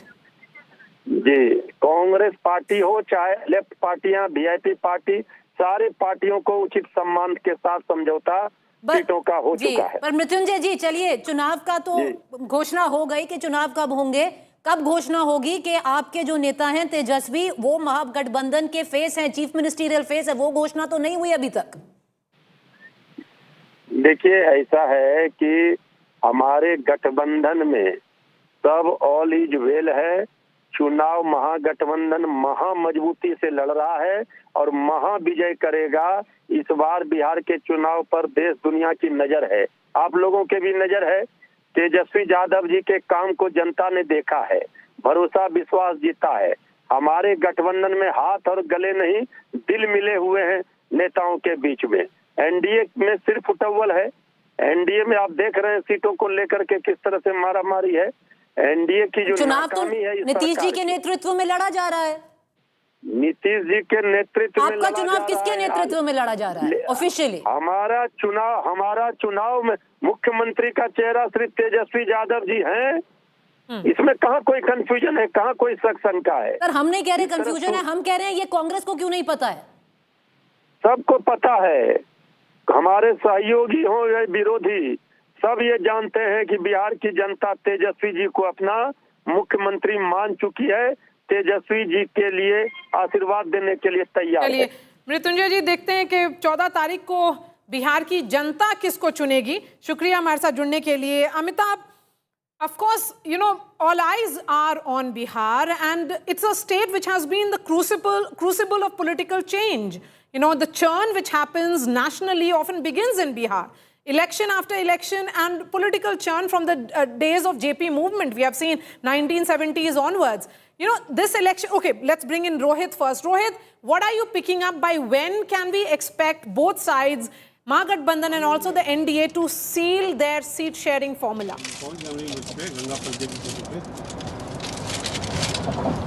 Rohit, if you we'll see in a couple of days' time, because till today also. Yes, am I audible? Clear. Go ahead. See, the discussions are going on, and hectic discussions are going on in Mahagathbandhan as well as in NDA. Yesterday we saw how Tejasvi Yadav held rounds of meeting with Congress leaders. Then VIP party chief Mukesh Sahni today is holding consultations with the left parties. So, and on the NDA side, yesterday we saw that Dharmendra Pradhan and Vinod Tawade, they were all holding discussions with Jitan Ram Majhi, reaching out to Upendra Kushwaha. So now that the dates have finally been announced, so what we are expecting that in a days or two time, maybe tomorrow or day after tomorrow, both sides will be willing to come out and present to us the seat sharing formula that has been reached in the NDA as well as Mahagathbandhan. But remember, as far as the candidates are concerned, Jan Suraj has already announced that on 9th of October they will be coming out with the first list of about 100 candidates. So the Jan Suraj is the third player here in the Bihar Assembly elections. But now that the dates have also come out, 6th and 11th, now it's obviously things will start moving even more faster in NDA and in Mahagathbandhan camp. And in a days or two, I think the things will be very much clear as far as the seat sharing agreement is concerned. Okay, Amitabh Tiwari, stay with us. We have Preeti right here with the election intelligence. Over to you, Preeti. You know, Maria, I just want to tell our viewers and all our panelists who are joining us, we've got the state-of-the-art data intelligence in our election intelligence dashboard, which we only better election on election. But to turn to the election intelligence dashboard of what the data assimilation of 2020 was, mind you, yes, you take that with a caveat because the political landscape of a complex political state like Bihar was very, very different. But just to reflect on it, Maria, because you were breaking down in terms of the first phase and the second phase of election. 6th is when the first phase of election actually kicks in, 6th of November. 11th is going to be the second phase, counting on the 14th of November. Let's try and interpret it region by region, how, the state of Bihar is actually going to vote. And what we've seen, Maria, is that the heartland of Bihar is seemingly going into vote in the first phase, and the border areas and the peripheral areas of Bihar are going into vote in the 6th phase. If you actually look at it, Mithila, this is what it looked like. Mithila is, a part of Mithila will now vote in the first phase. So each of the regions that we actually speak of, viewers, the 6 regions of Bihar, starting from Anga, Bhojpur, Magad, Tirhut, Simachal, all of these regions, 6 regions will be split even way. Half the region will vote in the first phase of Bihar and the other half mostly will vote in the second phase of Bihar. But let's break it down also now in terms of what the political chessboard actually looked like, where it came down to 2020, to just give you an idea. And we can then go back to our panelists there. So this is what it looked like, the 243 seats overall tally, NDA 122, the Mahagathbandhan at 114. Of course, a lot has changed ever since. Like I pointed out earlier, a fair amount of water has flown down the Kosi. The Kosi already in spate, where lots of region of northern Bihar, especially right now, completely inundated. That in itself will be a problem where election are concerned in terms of hopefully things will settle, something that the Chief Election Commission actually also touched on. But if you look at the entire map of Bihar, Maria, if you'd want to also come in and weigh in on it, the center heartland in the first phase, like you pointed out, 121 seats in the first phase, 122 seats, which are mostly some of them in the border regions and the peripheral regions going to vote in the second phase of Bihar, while counting will, of course, take place on the 14th of this month, of November. Okay, Maria. So the capital city of Patna votes in the first phase. Again, Jahanabad, which is part of the Magad belt, Aurangabad, Gaya, all these districts are polling in the second phase. And this is also part of the central Bihar. Kaimur, Rohtas, again, crucial districts, part of the western Prashant Bihar, Kishor's are again in the second phase coming in. But when we look at these districts, which are seen as the Simanchal belt, Samastipur, Purvi Champaran, Paschim Champaran, Amitabh Tiwari, they are polling in the second phase. So overall, if you look at it in terms of the distribution which has happened, it's predictable, many would say, almost similar to what happened last time around. But when we look at the EBC distribution, from the first to the second phase, how does it shift? Because that becomes a crucial constituency. We are looking at almost like 33% of extreme backward classes, which constitute roughly around 130, caste groups, which are, and the subcastes, which are in all driven by their occupation. So the barbers, the oil pressers, which are teli, the noniyas and the noniya chowkidars, which are largely the salt makers, the nishad, which is the fishermen and the boatmen communities. So the EBCs of Bihar, how are we looking at this constituency? Because for wooing this constituency, it is the role of Nitish Kumar becomes important, because for the OBCs, you have Prime Minister Modi's face. EBCs you have to unmute yourself. Yes. EBCs have largely backed the NDA because of the presence of Nitish Kumar. Nitish Kumar hiked the reservation from 20% to 30%, or rather from 0% to 20% for the EBCs in panchayats and local body elections.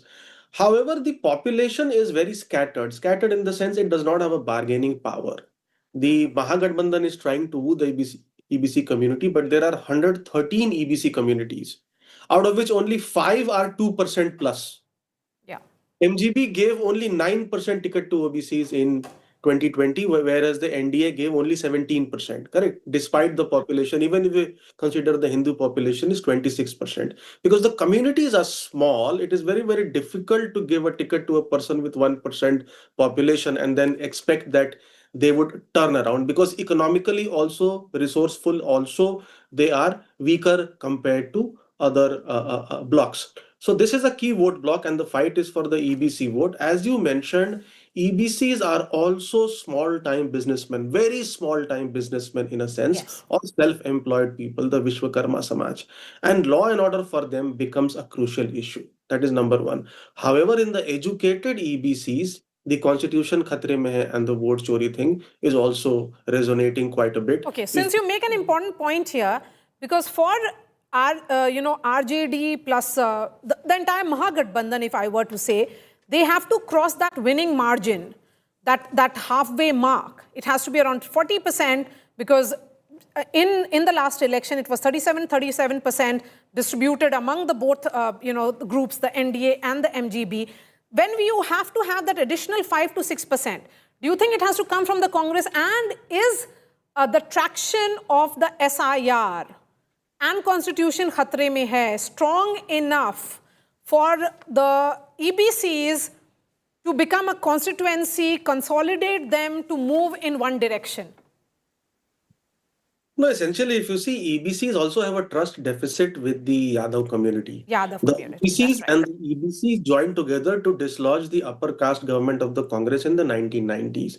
However, the power positions were occupied by the Yadav community. So in 2005, the EBC sort of rebelled and put Nitish Kumar as the chief minister, and they have been largely with them. So there is a trust deficit also within the MGB, rather the RJD and the EBC communities, which Congress now is trying to fulfill.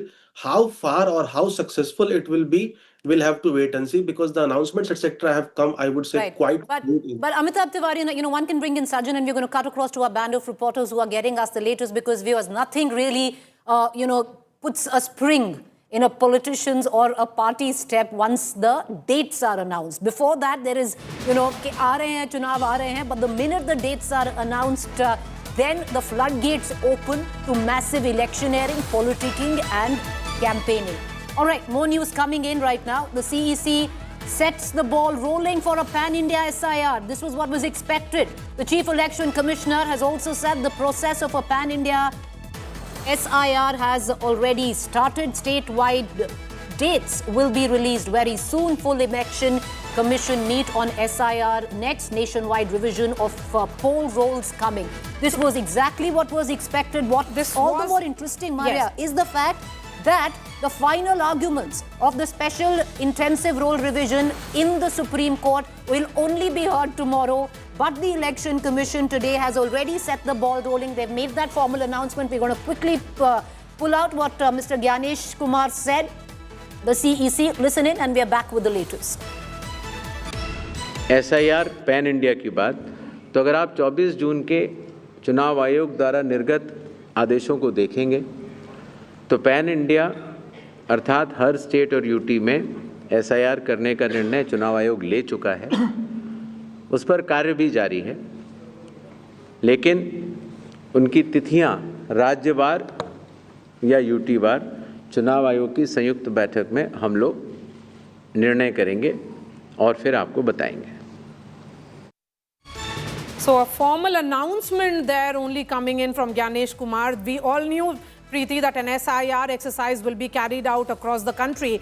And now Gyanesh Kumar, the CEC, making that announcement that yes, it will be carried out. What will be the dates will remain to be seen. But Rajdeep Sardesai joins us live. Rajdeep, two-phase election in Bihar. All political parties are saying that this is what they wanted. They do not want a prolonged election. So two-phase election, how do you look at these two phases? But interestingly, it will be happening after Diwali and also after Chhath. Look, the first good news, in a sense, Maria, in those election schedule is that Bihar has changed. We often think कि बिहार नहीं बदला है, लेकिन इस मामले में तो कम से कम बदला है कि in the 1990s elections in Bihar would be 4, 5, 6 phases because there was the fear of political violence. It was the age of the muscle man in Bihar, the dabangai which we saw in Bihar, particularly in the late 80s and then in the early 90s. Now there seems to be a greater confidence that you can hold a two-phase election in Bihar, which is the good news that this election brings. A shortened election campaign in terms of the fact that by the time Diwali and Chhath is over, you've got just about 10 days to the first phase, would suggest that whoever is to win Bihar has to build the momentum starting now. There will be very little time left post Chhath for you to influence voters. And as we've seen over the years, there are increasingly very few floating voters. Most voters often make up their mind, especially in a state like Bihar, where politics has been so polarized for so long. So I'm not sure who gets a real advantage out of that. The NDA clearly is organizationally and resource-wise far superior to its rivals, but the RJD has shown resilience in the past. Right. They were the single largest party 5 years ago, and you would never want to write them off because they do have a core vote. Right. I heard you a short while ago talking about the Congress. I think the big problem is, does the Congress have any core vote left at all in Bihar? All the other parts, the BJP has consistently scored between 19 and 24% Lok Sabha, Vidhan Sabha. The Nitish Kumar has consistently scored around 15% average. RJD has been in the 20 to 24% range. Therefore, the Male has a core vote bank. The Congress becomes the Kamzor Kadi. Right. And therefore, how does the Mahagathbandhan go from 36, 37% to 40, 42% right. is the real challenge for them. Multiple questions. Will the Congress still fight 70 seats, yes, or will the Congress settle at a seat number which is going to be about 50? Because out of 70, it only won 19. Lots of questions there. Possibly Rahul Gandhi, hoping his Vote Adhikar Yatra has been able to get some amount of traction for him as a leader and acceptability for his party, which even Amitabh Tiwari touched on, where the EBC vote is concerned, or the Dalit, or a faction of the Dalit vote is concerned. The Congress aside, Rajdeep, let me ask you a quick question where Bihar is concerned. Many consider it a swing state with its complex political shifts. History stands testimony that electoral results in Bihar have always, near always, only but surprised. It also signals a wider, broader political trend where acceptability, across India is concerned, or at least the Hindi heartland comes into question. Let me ask you, Rajdeep, on the X factors. While there are multiple X factors, like Mahila, like Prashant Kishor, if you want to make it personality driven, if there are 5 people who are testing themselves in this battleground, the X factors in terms of personality, Rajdeep, and you have to put your word in on them. From Prashant Kishor to Tejaswi, you have Rahul Gandhi, you have Nitish Kumar, and you have Narendra Modi, the Prime Minister of the country. How would you rate right now how they are being perceived in Bihar, or what are they looking at? I think there are 2 personalities who are really key to an election in Bihar. One is Nitish Kumar. I mean, it's quite remarkable that someone has ruled a North Indian state or has been Chief Minister of a North Indian state for almost 2 decades and switched sides so often. It almost suggests that for any government to be formed in Bihar, Nitish is indispensable. I mean, that's quite a phenomenon. You're not the number 1 party. You're not even number 2. You're number 3 party, but no one can form a government without you. Now the question is therefore, how much of an asset does Nitish Kumar remain or how much of a liability? Does 20 years of anti-incumbency hurt him, or the connect that he has built, especially with women voters, benefit whichever alliance he goes with and the EBC vote that comes along with? So Nitish Kumar is one key X factor. The other X factor is to some extent Rahul Gandhi, because look, Rahul Gandhi could claim that in Uttar Pradesh, in the Lok Sabha elections, he seemed to upset all calculations. But Bihar is very different. If you look at the Congress's performance, they've never got more than even 20% of the seats that they've contested. Last time they contested 70, they won 19. Had they won even 30 seats, less than half of what they contested, the Mahagathbandhan would have been in power. So the Congress has shown no signs over the last 25-30 years in any election in Bihar of actually pulling up. So can Rahul Gandhi actually revive the Congress in a state where he talks of the caste census, and in a state where the caste census was actually initiated by Nitish's government when he was in alliance with the Congress and the RJD? The third X factor is Prashant Kishor. Now, when you have a leader who's contesting his first election, it's very difficult to gauge his true popularity. Prashant Kishor is a very good talker. He's very media savvy. He's worked very hard on the ground. But is that enough to translate into votes? Are we seeing a post-Mandal polity where there will be those who are willing to vote for a Prashant Kishor because they want newness in Bihar and move away from traditionally frozen caste alliances? That is the X factor which I think could well decide the nature of the government form. If Prashant Kishor starts getting more than 10%, I think then Bihar's election becomes fiercely contested.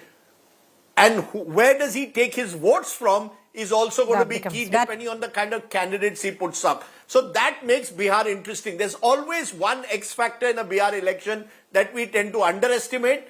Could Prashant Kishor be that X factor in 2025? It's fascinating, Rajdeep, because you're talking about Nitish Kumar. He's largely invisible from the political scene. If you look at, he's not holding rallies alone. There are no JDU campaign per se in Bihar. The campaign is of the NDA. On the posters are Prime Minister Modi and Nitish Kumar. They realize that that Nitish has to be very constant in the imagery, but he is not doing rallies of his own. But Maria, you're from Bihar. And yes. the fact is, for somebody who was basically, the cornerstone of elections in Bihar today being reduced by the opposition as a caricature. No, but where his not health really is a concerned. caricature. I would say that Bihar, and look at the timing. Rajdeep, when we talk about the time of this election, it's very interesting. Around Diwali, leading up to Chhath, this is the period when the migrants return to their home state. With that also comes the sentiment of, that longing for your state because you have left the state. The state doesn't have the right opportunities, doesn't have the right infrastructure to support your ambitions. For an aspirational Bihari who's back in the state at this moment, what does that significance of the Asmita angle that Nitish Kumar gave to all of us in 2010, does it really hold now? No, may not. But then there is a new narrative in terms of the freshness that you're talking about, Rajdeep. And please come in. Nitish Kumar remains that pillar which has been very, very significant to Bihar politics. Right now, he may be fragile, but I would still say that from 2015, when we saw that Phir Ek Baar Nitish Kumar, the posters of Mahagathbandhan, it was about Nitish Kumar returning to power again. This time, again, it will be about Nitish Kumar, but with a stronger BJP. Rajdeep. Spoken like a Bihari Nitish here. Kumar's numbers, Maria. In 2010, which was if you look at the high noon of Nitish Kumar, that is 2010. 115 seats. I mean, virtually winning 90% of your seats, getting 22.58%. When you come to 2015, he's now in alliance with the RJD. He gets 71 seats and 16.83. By 2020, he's down to 43 seats and 15.39%. And yet, after all the 3 elections, he holds all the cards as to who becomes chief minister. It is almost like a triangle in Bihar, where if 2 sides are on one way, and whichever way Nitish is, because the BJP and RJD can't align, they win the election. Now, that's been the tradition of Bihar. The question is, what is the extent of meltdown, if anything, that's taken place of the JDU? As you said, Nitish is hardly visible. His health condition is uncertain. The future of the JDU is unknown. And yet, somewhere down the line, Nitish Kumar has a core vote. You see, this core vote is what keeps him going. It's not as if Nitish Kumar is seen anymore like he was in 2010 as Sushasan Babu. I think those days are gone. But he's almost seen as the glue that holds Bihar together. Yes. And I think one of the fascinating aspects of this election will be not just pre-election, but what happens post-election. How long? Let's assume the NDA wins. Can they just hold on to Nitish Kumar for the next 6 months, 1 year? How long can Nitish keep going? Remember, Bihar is the only state in North India where the BJP has never had its own chief minister. So I think Nitish Kumar, to my mind, and you know, you've got a situation where Lalu Prasad no longer can really campaign. Nitish Kumar may campaign, but he's clearly not the same Nitish Kumar. He's only a mascot at best. We are entering possibly the first signs of a post-Mandal politics. This may not fructify in 2025. It may be seen by 2030. That's why in that interview with Preeti, you've got Prashant Kishor saying, I'm going to stay the course. This is only my first fight. But Rajdeep, you know, one can sit and romanticize, one can romanticize Nitish, but the fact is his health is suffering. Lalu is out. Would you call this election now the sunset of at least the politicians that emerged from the JP era? It's over from here on. Whatever we are looking at is a new form of politics in years to come. We don't know. You see, we don't know. The very fact that over the last 4 weeks they've had all these direct benefit transfer schemes is clearly because the BJP somewhere is worried that we cannot afford to have Nitish Kumar melt down like he did in 2020. I mean, the buzz in Delhi was that Nitish Kumar in 2020, there was a deliberate attempt to cut him to size using Chirag Paswan, getting Chirag Paswan to fight the JDU. That's not happening this time. I think the BJP recognizes, yes, Nitish Kumar is vulnerable, he's no longer as powerful, but we still need him. You see, that is the interesting aspect. The BJP realizes after 2015, we can't fight Bihar alone. We need Nitish Kumar. Nitish Kumar zaruri hai, majburi hai. That is the reality. Whether Nitish is frail, he is still a majburi in Bihar. Absolutely. But Rajdeep, you know, let's be clear that if we are talking about a meltdown, it could very well be of the BJP in this election. Nitish Kumar's last election, as we are talking about the 2025 last election, could be his very well the send-off or the farewell election. In a culturally rooted society such as Bihar, they may just say that Nitish Kumar, having done so much for the state, giving a Bihari a sense of asmita and pride, they would want to give him a dignified send-off. In 2020, Nitish actually fight that election, saying it was his last election. He said it. He did that. He said it. But interestingly, Preeti, there was that Tejasvi narrative which caught the attention of the youth, where he said Nitish Kumar thake hue hain. Nitish Kumar may be thaka hua 5 years ago. Right now, a missing Nitish Kumar is an advantage for Nitish Kumar because he's very much there in Bihar, Rajdeep. Look, no, he is. I'm not. See, that's exactly. That's why the BJP has realized that. So they're not playing the same games they played 5 years ago. But the BJP is also a factor. Remember, this is a party which got 10.97% of the vote 20 years ago. Last time it got 20% of the vote. It doubled. Now, one of the challenges and one of the key questions is the BJP going to give half the seats to Nitish as they have in the past? Will it be an equal sharing pact between the two? And if there is an equal sharing pact, is the BJP in a position to win 75-80% of the seats like they did in Maharashtra a year ago? Because only then can the BJP really dominate Bihar's politics. Or Rajdeep, like they did in 2020, 66% vote share. Not been able. Or strike rate, 66% strike rate. Sure, but has the BJP been fully... Sure, but has the BJP been able to fully mandalize itself as Bihar's politics requires? Not yet. Or is the BJP step by step inching towards inching towards the stage where it can claim now that we are fully mandalized? But also, Rajdeep, the lack of a face. Does the BJP actually have a face which could parallel the ones that there are on the political... Yeah, go ahead, Rajdeep. Make your point. Look,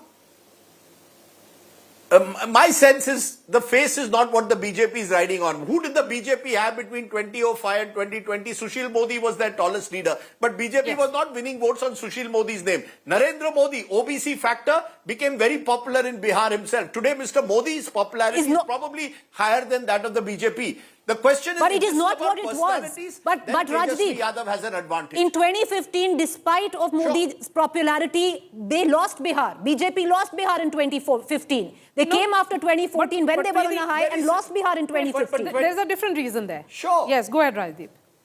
But that was because Nitish and Lalu came together. You see, came together. That was in a way the last fight of the two Mandal frenemies. The two Mandal frenemies coming together. Now in 2025, Tejasvi is easily, and all our polls, including Amitabh's polls, show when question is asked, who do you want as chief minister? Tejasvi is well ahead of the rest. It almost parallels the vote of the Mahagathbandhan.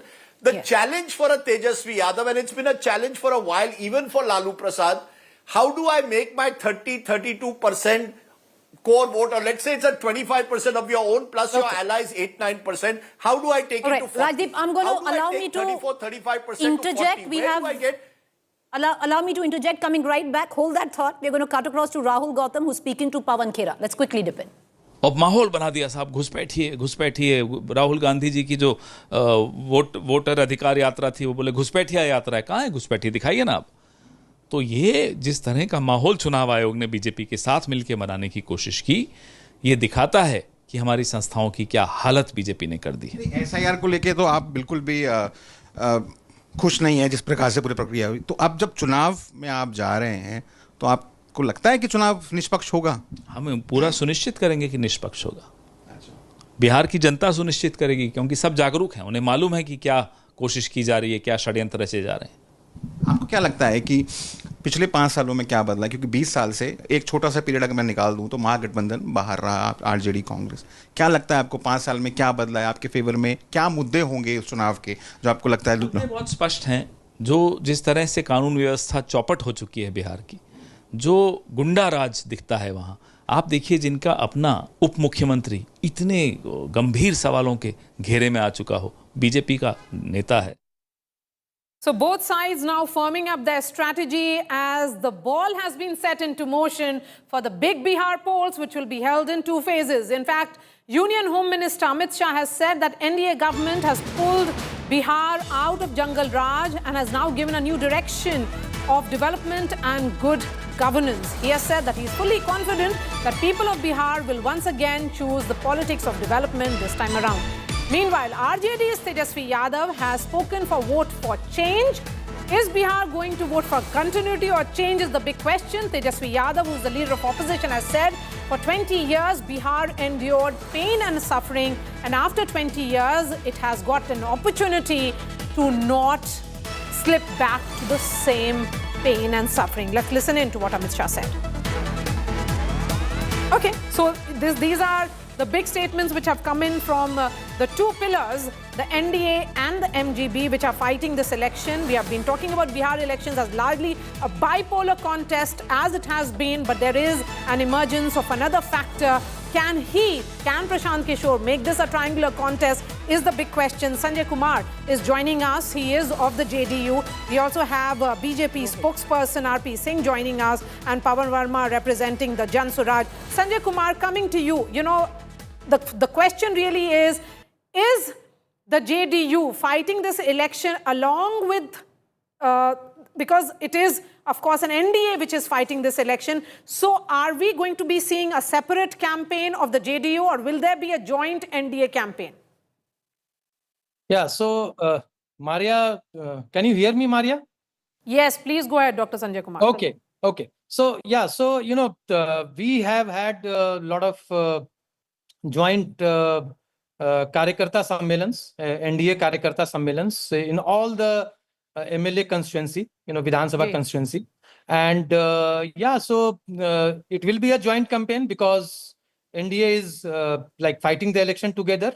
And, you know, wherever the BJP is fighting NDA, like JDU, Karyakartas, workers are going to support and work with them. And likewise, BJP so Nitish Kumar will not have his own public rallies alone. What about those constituencies in which it is about Nitish Kumar? It is about the JDU. Seats where JDU will be fighting alone. You know, I was listening to Preeti and she was mentioning that Nitish Kumar did not have any rallies in the past or in last few months. No, So sir, that was Maria. that's You got the person wrong. Oh, that was Maria. Okay. I'm so sorry. I'm so sorry. No problem, sir. Go ahead. But in the last few months, and in last few weeks, actually, you know, he traveled to different parts of Bihar. You know, and in last few months, he traveled to each district of Bihar and, you know, laid the foundation of several developmental projects. And now he went to inaugurate those projects and also announced several developmental projects. So he has been touring during summer, you know, like entire summer. Last winter, he traveled across the state. So it's not true that he is not going out of Patna. He's traveling everywhere, despite, you know, like all weather, you know, he's been going. And, you know, we are pretty sure. Okay. All right. So we're having a problem with your... confident.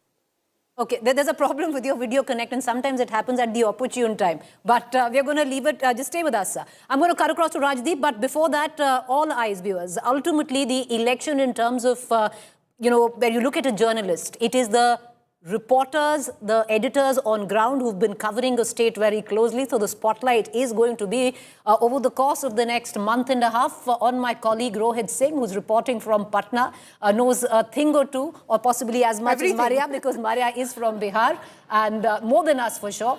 So Rohit, well, the poll bugle has been sounded. It's a two-phase election. I want to bring in Rajdeep as well, but what does it look like? When can we see seat sharing, you know, announcements?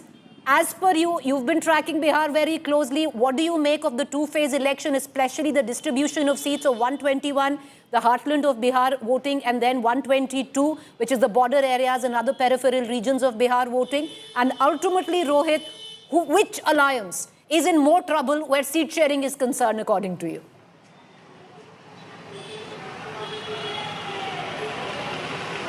Well, it's a new format of voting that we are now seeing, because central Bihar, whatever we are seeing, goes to elections for voting in the first phase, and all the bordering areas goes for voting in the second phase.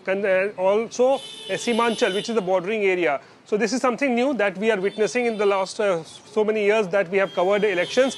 But as far as the NDA seat sharing and the Mahagathbandhan seat sharing issues are concerned, one thing is clear in NDA, that Nitish Kumar is leading the alliance and he will be the chief minister phase, and if NDA wins, he will become the chief minister. But that is not the case in the Mahagathbandhan, because there is a lot of trouble in Mahagathbandhan because of the fact that the Congress, after the voter Adhikar Yatra, and the kind of support it has got in this yatra, the Congress believes that it's a revival of the party in Bihar.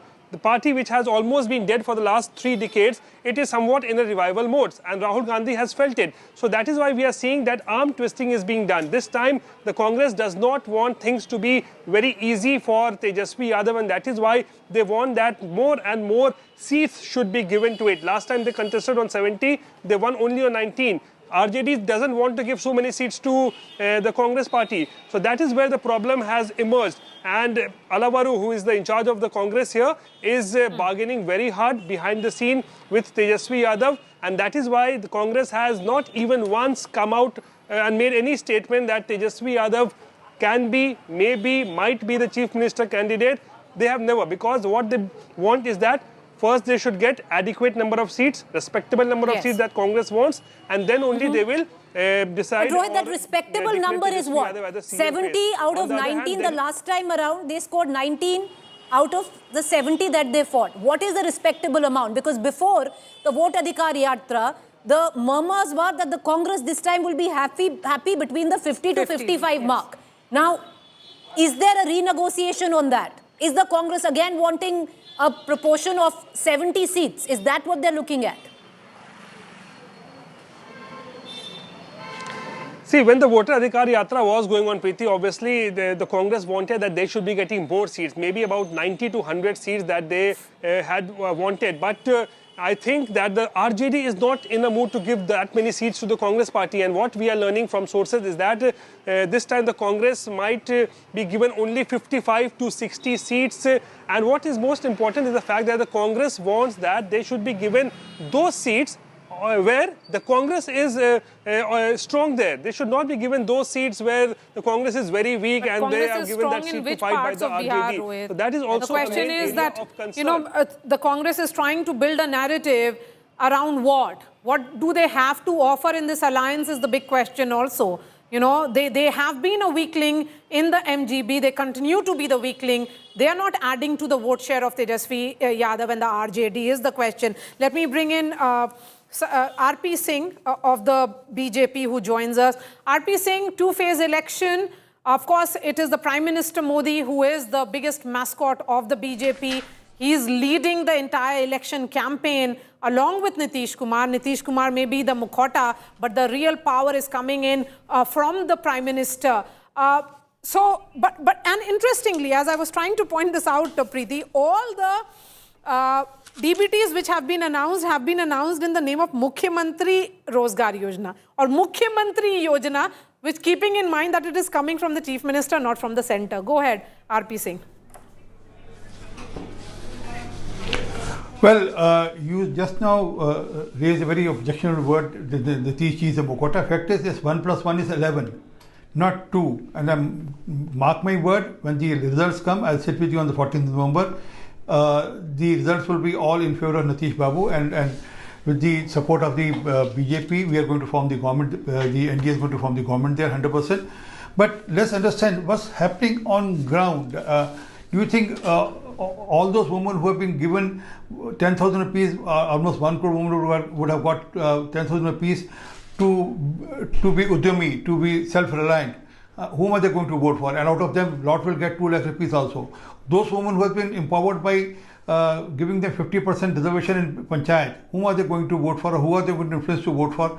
Women who has got 30% plus reservation in police jobs, who are they going to vote for? All those women who are today grown-up women, they would have got bicycle under Nitish Babu's scheme, where they would have gone to schools easily to comfortable to study in schools. So ultimately, it is the government of Nitish Babu, and then Nitish Babu has done quite a good job. But along with that, how can you forget? Give me another second. How can you forget that more than 3.5 crore people in Bihar has got the advantage of Ayushman Bharat? How can you forget that more than 1.717 crore women get the gas cylinder there every month and has got the gas connection? So there are a lot of work which has been done by the Nitish government, and no one can forget. You have seen that Jungle Raj. You said you were a reporter and correspondent at that time. When you see the Jungle Raj, which CM office was used for what objectives? Okay, I want to bring in, from the Jan Suraj party, because many are looking at the Jan Suraj as a possible X factor, or rather Prashant Kishor as a possible X factor. Various surveys, Maria, that we have ourselves put out seem to suggest that Prashant Kishore's name is now tracking right below the name of Tejasvi, where the preferred choice of Chief Minister is concerned. I want to bring in Dr. Pawan Verma, if we have him with us. Do we have him with us? Okay, we don't seem to have him with us, but okay, we're going to cut across to him in a short while from now. But Amitabh Tiwari, ultimately, Prashant Kishor might, and these are political compulsions. You're going to the voters suggesting that you will form the government. This is, Bihar is going to break through the shackles of whatever has been, has bound it for many decades on. But the fact is, how much vote will Prashant Kishor and the Jan Suraj take from which faction will play possibly a crucial role if that percentage of Jan Suraj crosses 10%. Now, it all remains to be seen, Amitabh Tiwari, whether people vote for Prashant Kishor as Prashant Kishor, because then it could very well be the MGB, or it votes... all right, okay, just 1 second. Let's listen in to Tejasvi Yadav speaking. पढ़ेंगे पन्नों में तो ये सुनहरे अक्षरों से लिखा जाएगा. जो तारीख जो 14 नवंबर का जो तारीख होगा, यानी बिहार के लोग बदलाव चाहते हैं. बिहार के लोग जो हैं इस बार महागठबंधन की सरकार चाहते हैं.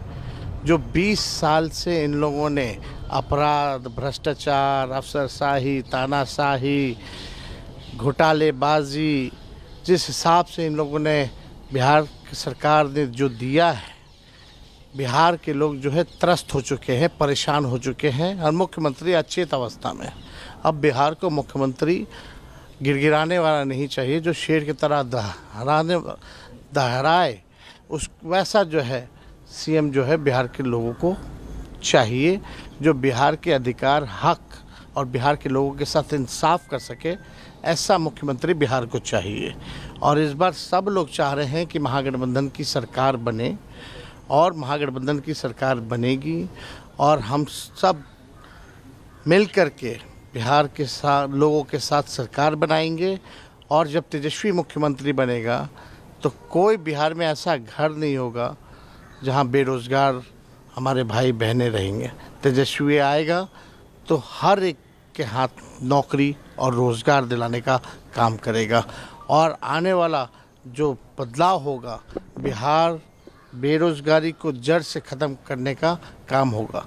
ये उत्सव जो है अब आज से शुरू हो गया है और ये 14 नवंबर के रिजल्ट में ये आएगा और बिहार के लोग इस बार तेजस्वी के साथ हर एक बिहारी सीएम होगा।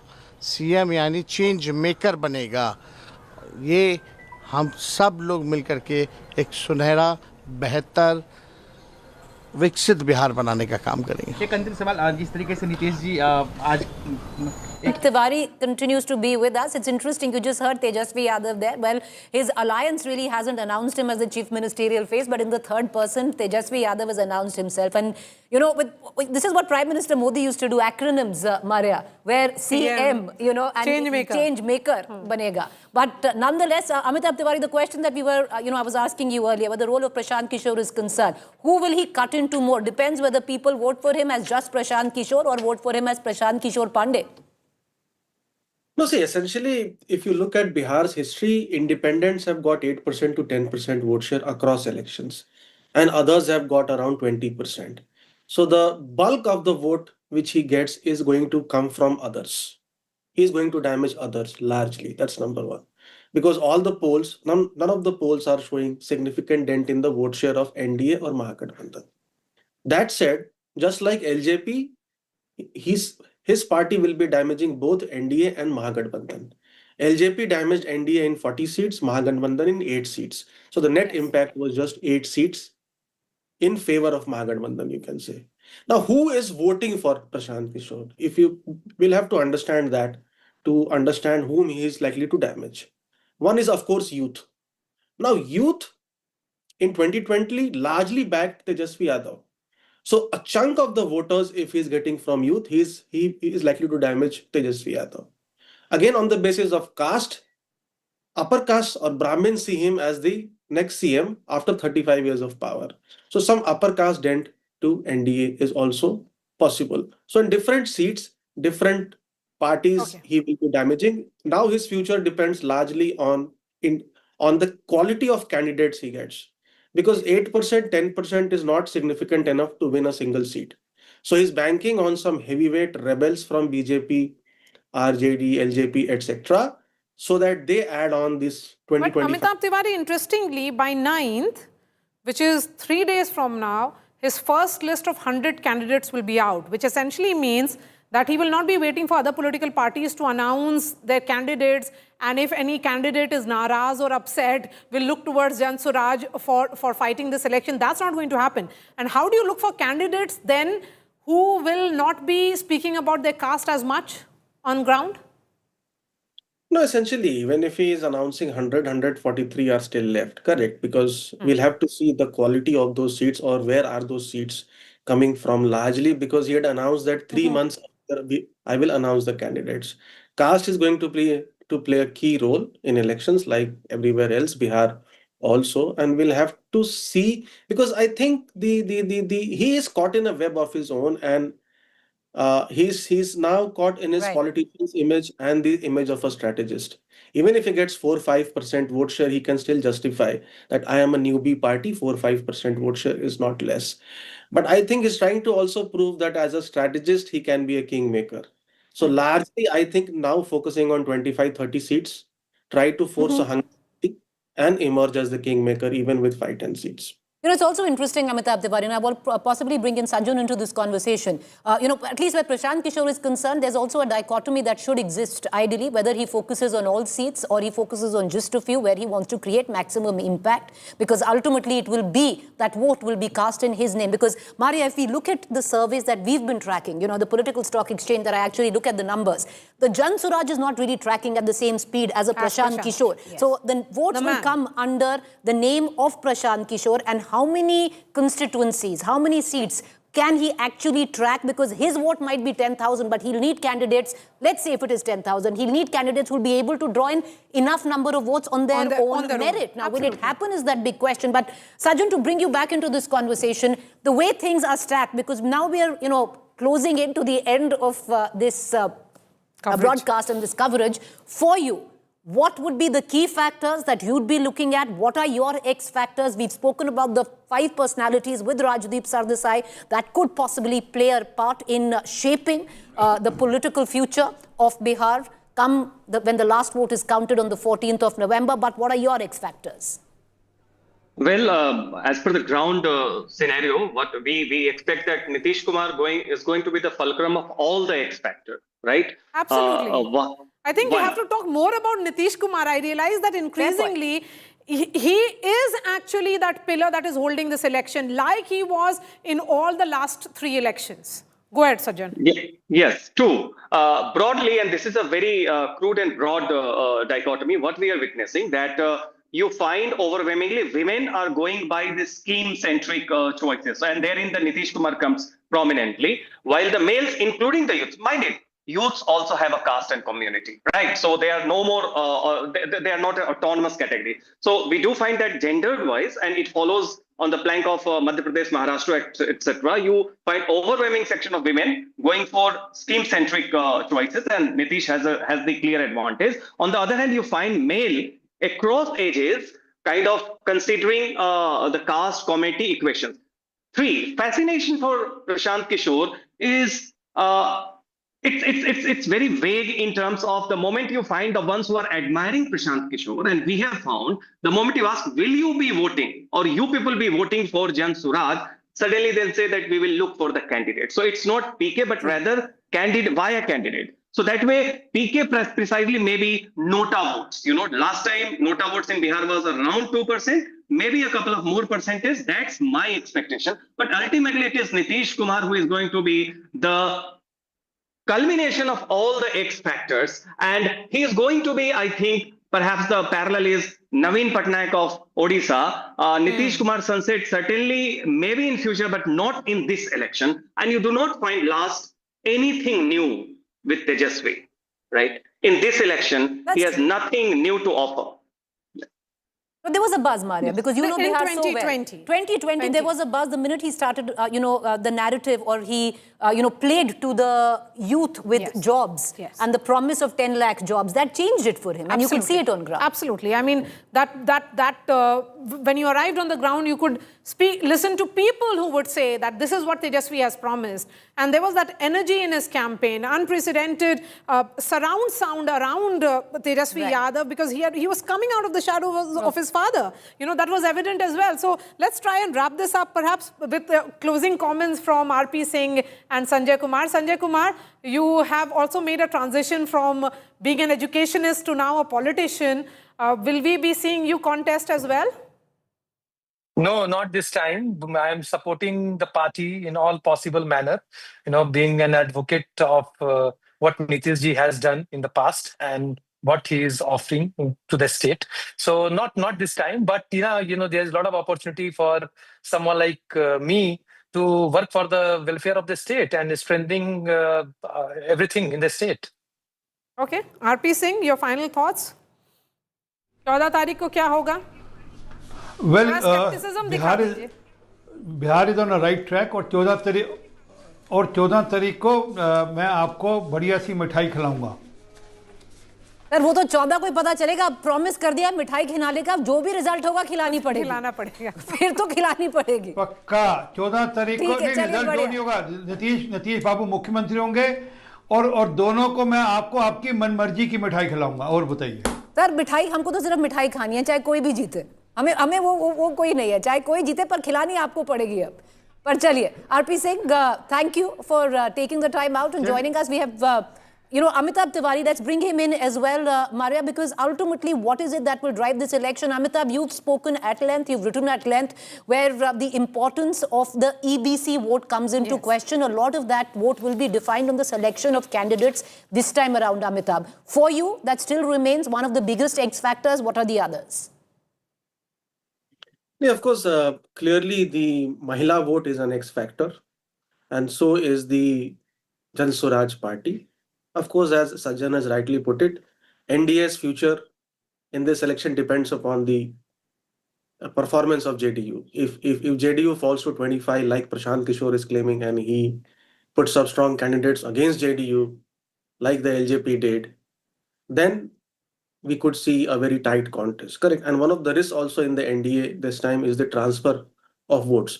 That's a big risk factor in the NDA, which a lot of people are not talking about. If you look at what happened in... They will not be CM, correct? Yes, 2020, Amitabh, when the election shifted from, the first phase to the third phase, JDU's best performance came in the third phase and the second phase.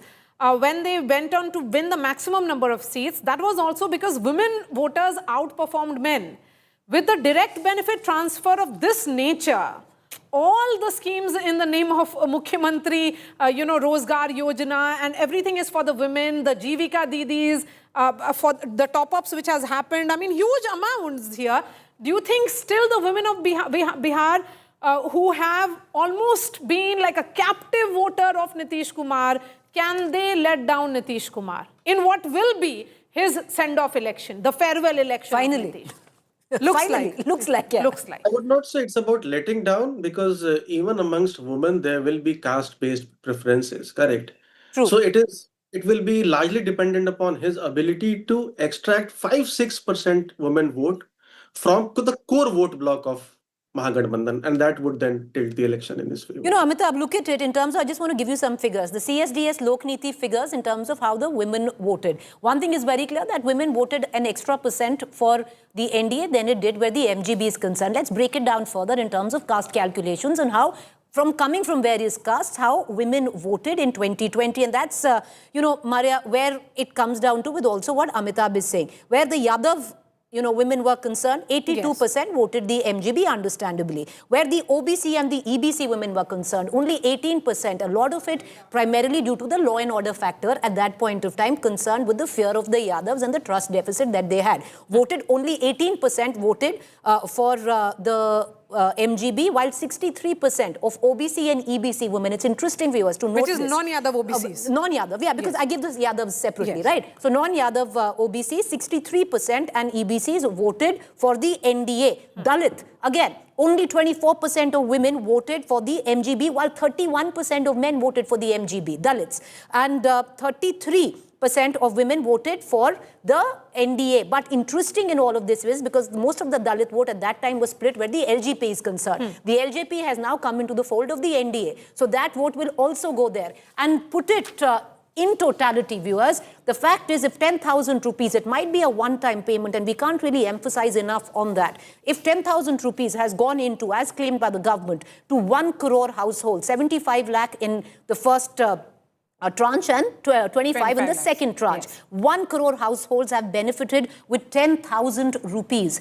This is inner state, and you have to underline it, where 60% of the state's monthly income falls below 10,000 rupees. So how big will this be? Where in a state like Maharashtra, the NDA has already primarily won an election on the basis of the Ladki Behin Yojana. So it's food for thought, lots of factors there. This is just another one. And trust us, over the course, Maria, of the next, a month and a half, you're going to find us in the studio and on the field, on the ground, getting you.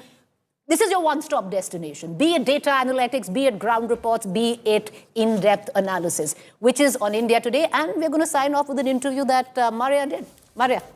So Tejasvi Yadav was wrapping up his yatra in Samastipur in Bihar. I spoke to him. Listen into what Tejasvi said. Of course, he has this entire baggage of the legacy, but he's also yearning for change. Can he actually create the same buzz around him that he managed in 2020? That's the big question that will define this election 2025 in Bihar. मंजिल एक अन्य मार्ग है, कितने दूर कितने पास? देखिए, मंजिल जो है बिहार बनाने का है, और जब तक बिहार को हम लोग नहीं बना लेते, पढ़ाई, दवाई, कमाई, सिंचाई, कार्रवाई और सुनवाई वाली सरकार जब तक जनता को नहीं मिलेगा, तब तक बिहार आगे नहीं बढ़ सकता। और जब तक बिहार आगे नहीं बढ़ेगा, देश आगे नहीं बढ़ सकता।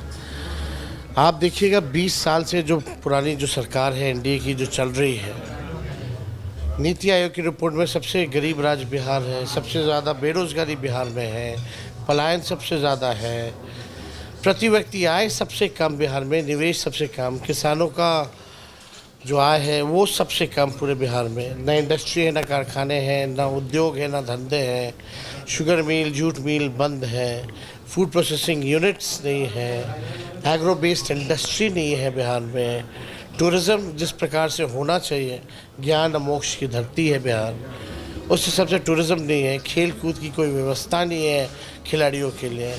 तो हम लोग चाहते हैं एक बेहतर बिहार बनाने का। आप भी बिहार से हैं, हम भी बिहार से हैं, हम लोग भी चाहते हैं कि बिहार जो है अव्वल राज्यों में आए, लेकिन बिहार को बनाने के लिए विल पावर चाहिए, विजन चाहिए, जो कि इस सरकार के पास नहीं है। मुख्यमंत्री नीतीश कुमार जी का इकबाल जो है ख़त्म हो चुका है। यहाँ भ्रष्टाचार, चाहे ब्लॉक चले जाइए, थाने चले जाइए, भ्रष्टाचार ही भ्रष्टाचार है, अपराध बढ़ता जा रहा है लगातार। और मेरा मानना है कि जब तक आप अपराध मुक्त बिहार नहीं बनाइएगा, जब तक अच्छी पावर की व्यवस्था नहीं कीजिएगा, तब तक जो है इंडस्ट्री, कारखाने नहीं लगेंगे, उद्योग धंधे नहीं लगेंगे। तो हमारा प्राइमरी जो फोकस होगा, अपराध मुक्त बिहार बने और यहाँ बिजली की पर्याप्त व्यवस्था हो। अभी देश भर में सबसे महंगा बिजली जो है सबसे गरीब राज्य ले रहा है। आप समझ सकते हैं कि कितना अंतर है, क्योंकि हम खुद का बिजली जो उत्पादन करना चाहिए वो नहीं कर पाते, हम खरीदते हैं, महंगा खरीदते हैं, महंगा देते हैं लोगों को। तो हमारी कोशिश है इन इंफ्रास्ट्रक्चरों पे जो है वो काम किया जाए। पॉलिटिक्स है, ठीक है, जनता मालिक है, जनता को ही चुनना है सरकार, लोकतंत्र में यही व्यवस्था है।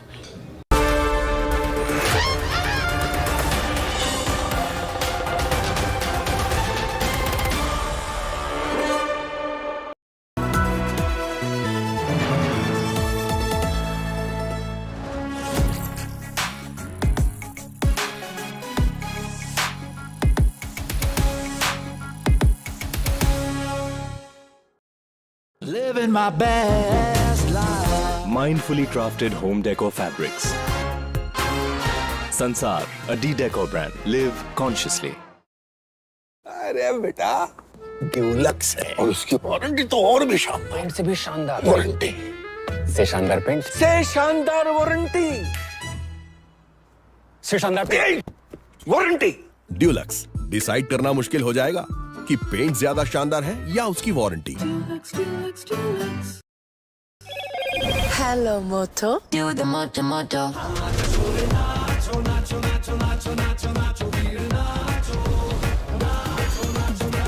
Motorola Edge 60 Fusion, the undisputed, most loved phone.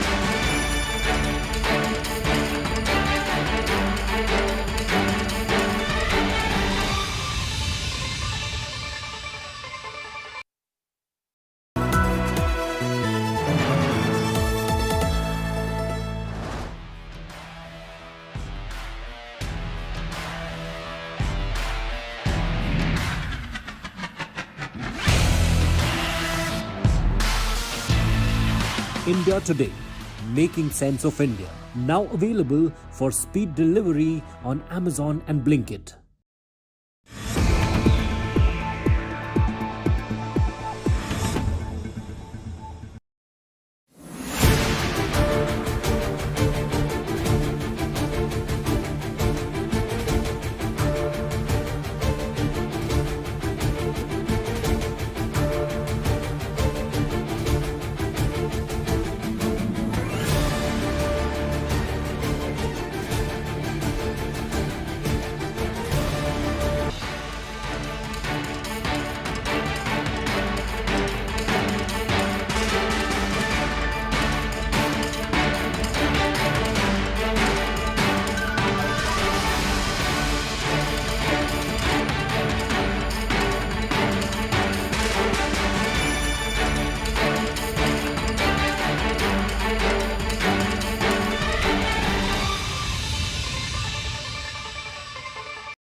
It was for immediate release because this was an illegal detention, is what we had asked for. He is in no way a national security threat, वो किसी angle से नहीं है, तो उनका immediate release.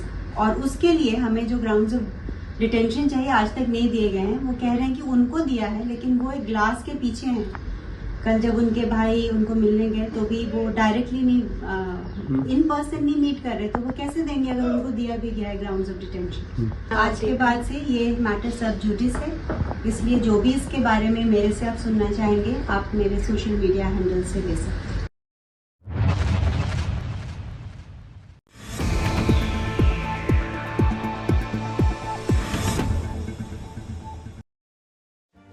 Make your media plan smarter with India Today Live TV on your connected devices. Amplify your brand with 100 million smart internet viewers. To advertise, mail us at sales@aajtak.com.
Co-powered by the new Citroën Basalt X, Thrill Bhi, Style Bhi. Ajio All-Star Sale live now.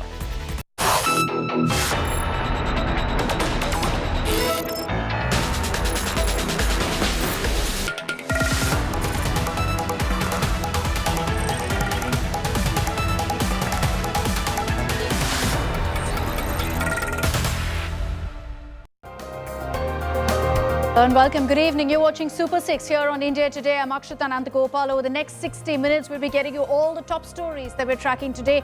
Let's begin with a glimpse of what to expect over the next 1 hour. Our top focus here on Super 6 is over the heartbreaking death of over a dozen children in a case of suspected toxic cough syrup consumption. And guess what? The arrest that's been made is of a doctor. All of this leads to questions of a cover-up because this reeks of negligence as well. And who's responsible for something like this? Not just the doctor, clearly. What about the regulator, the manufacturer? We're going to be talking about that and the alleged cover-up that's in place right now. And also the question that all of us are asking now. How do we trust the medicines that's supposed to heal us when it harms us? Also coming up on the show at 6:30 p.m. this evening, while we track all the big stories coming in from the southern states, we're going to be breaking down the huge roaring success of Kantara Chapter 1. Rishabh Shetty's weaved magic yet again, 300 crores and counting. And this is just 4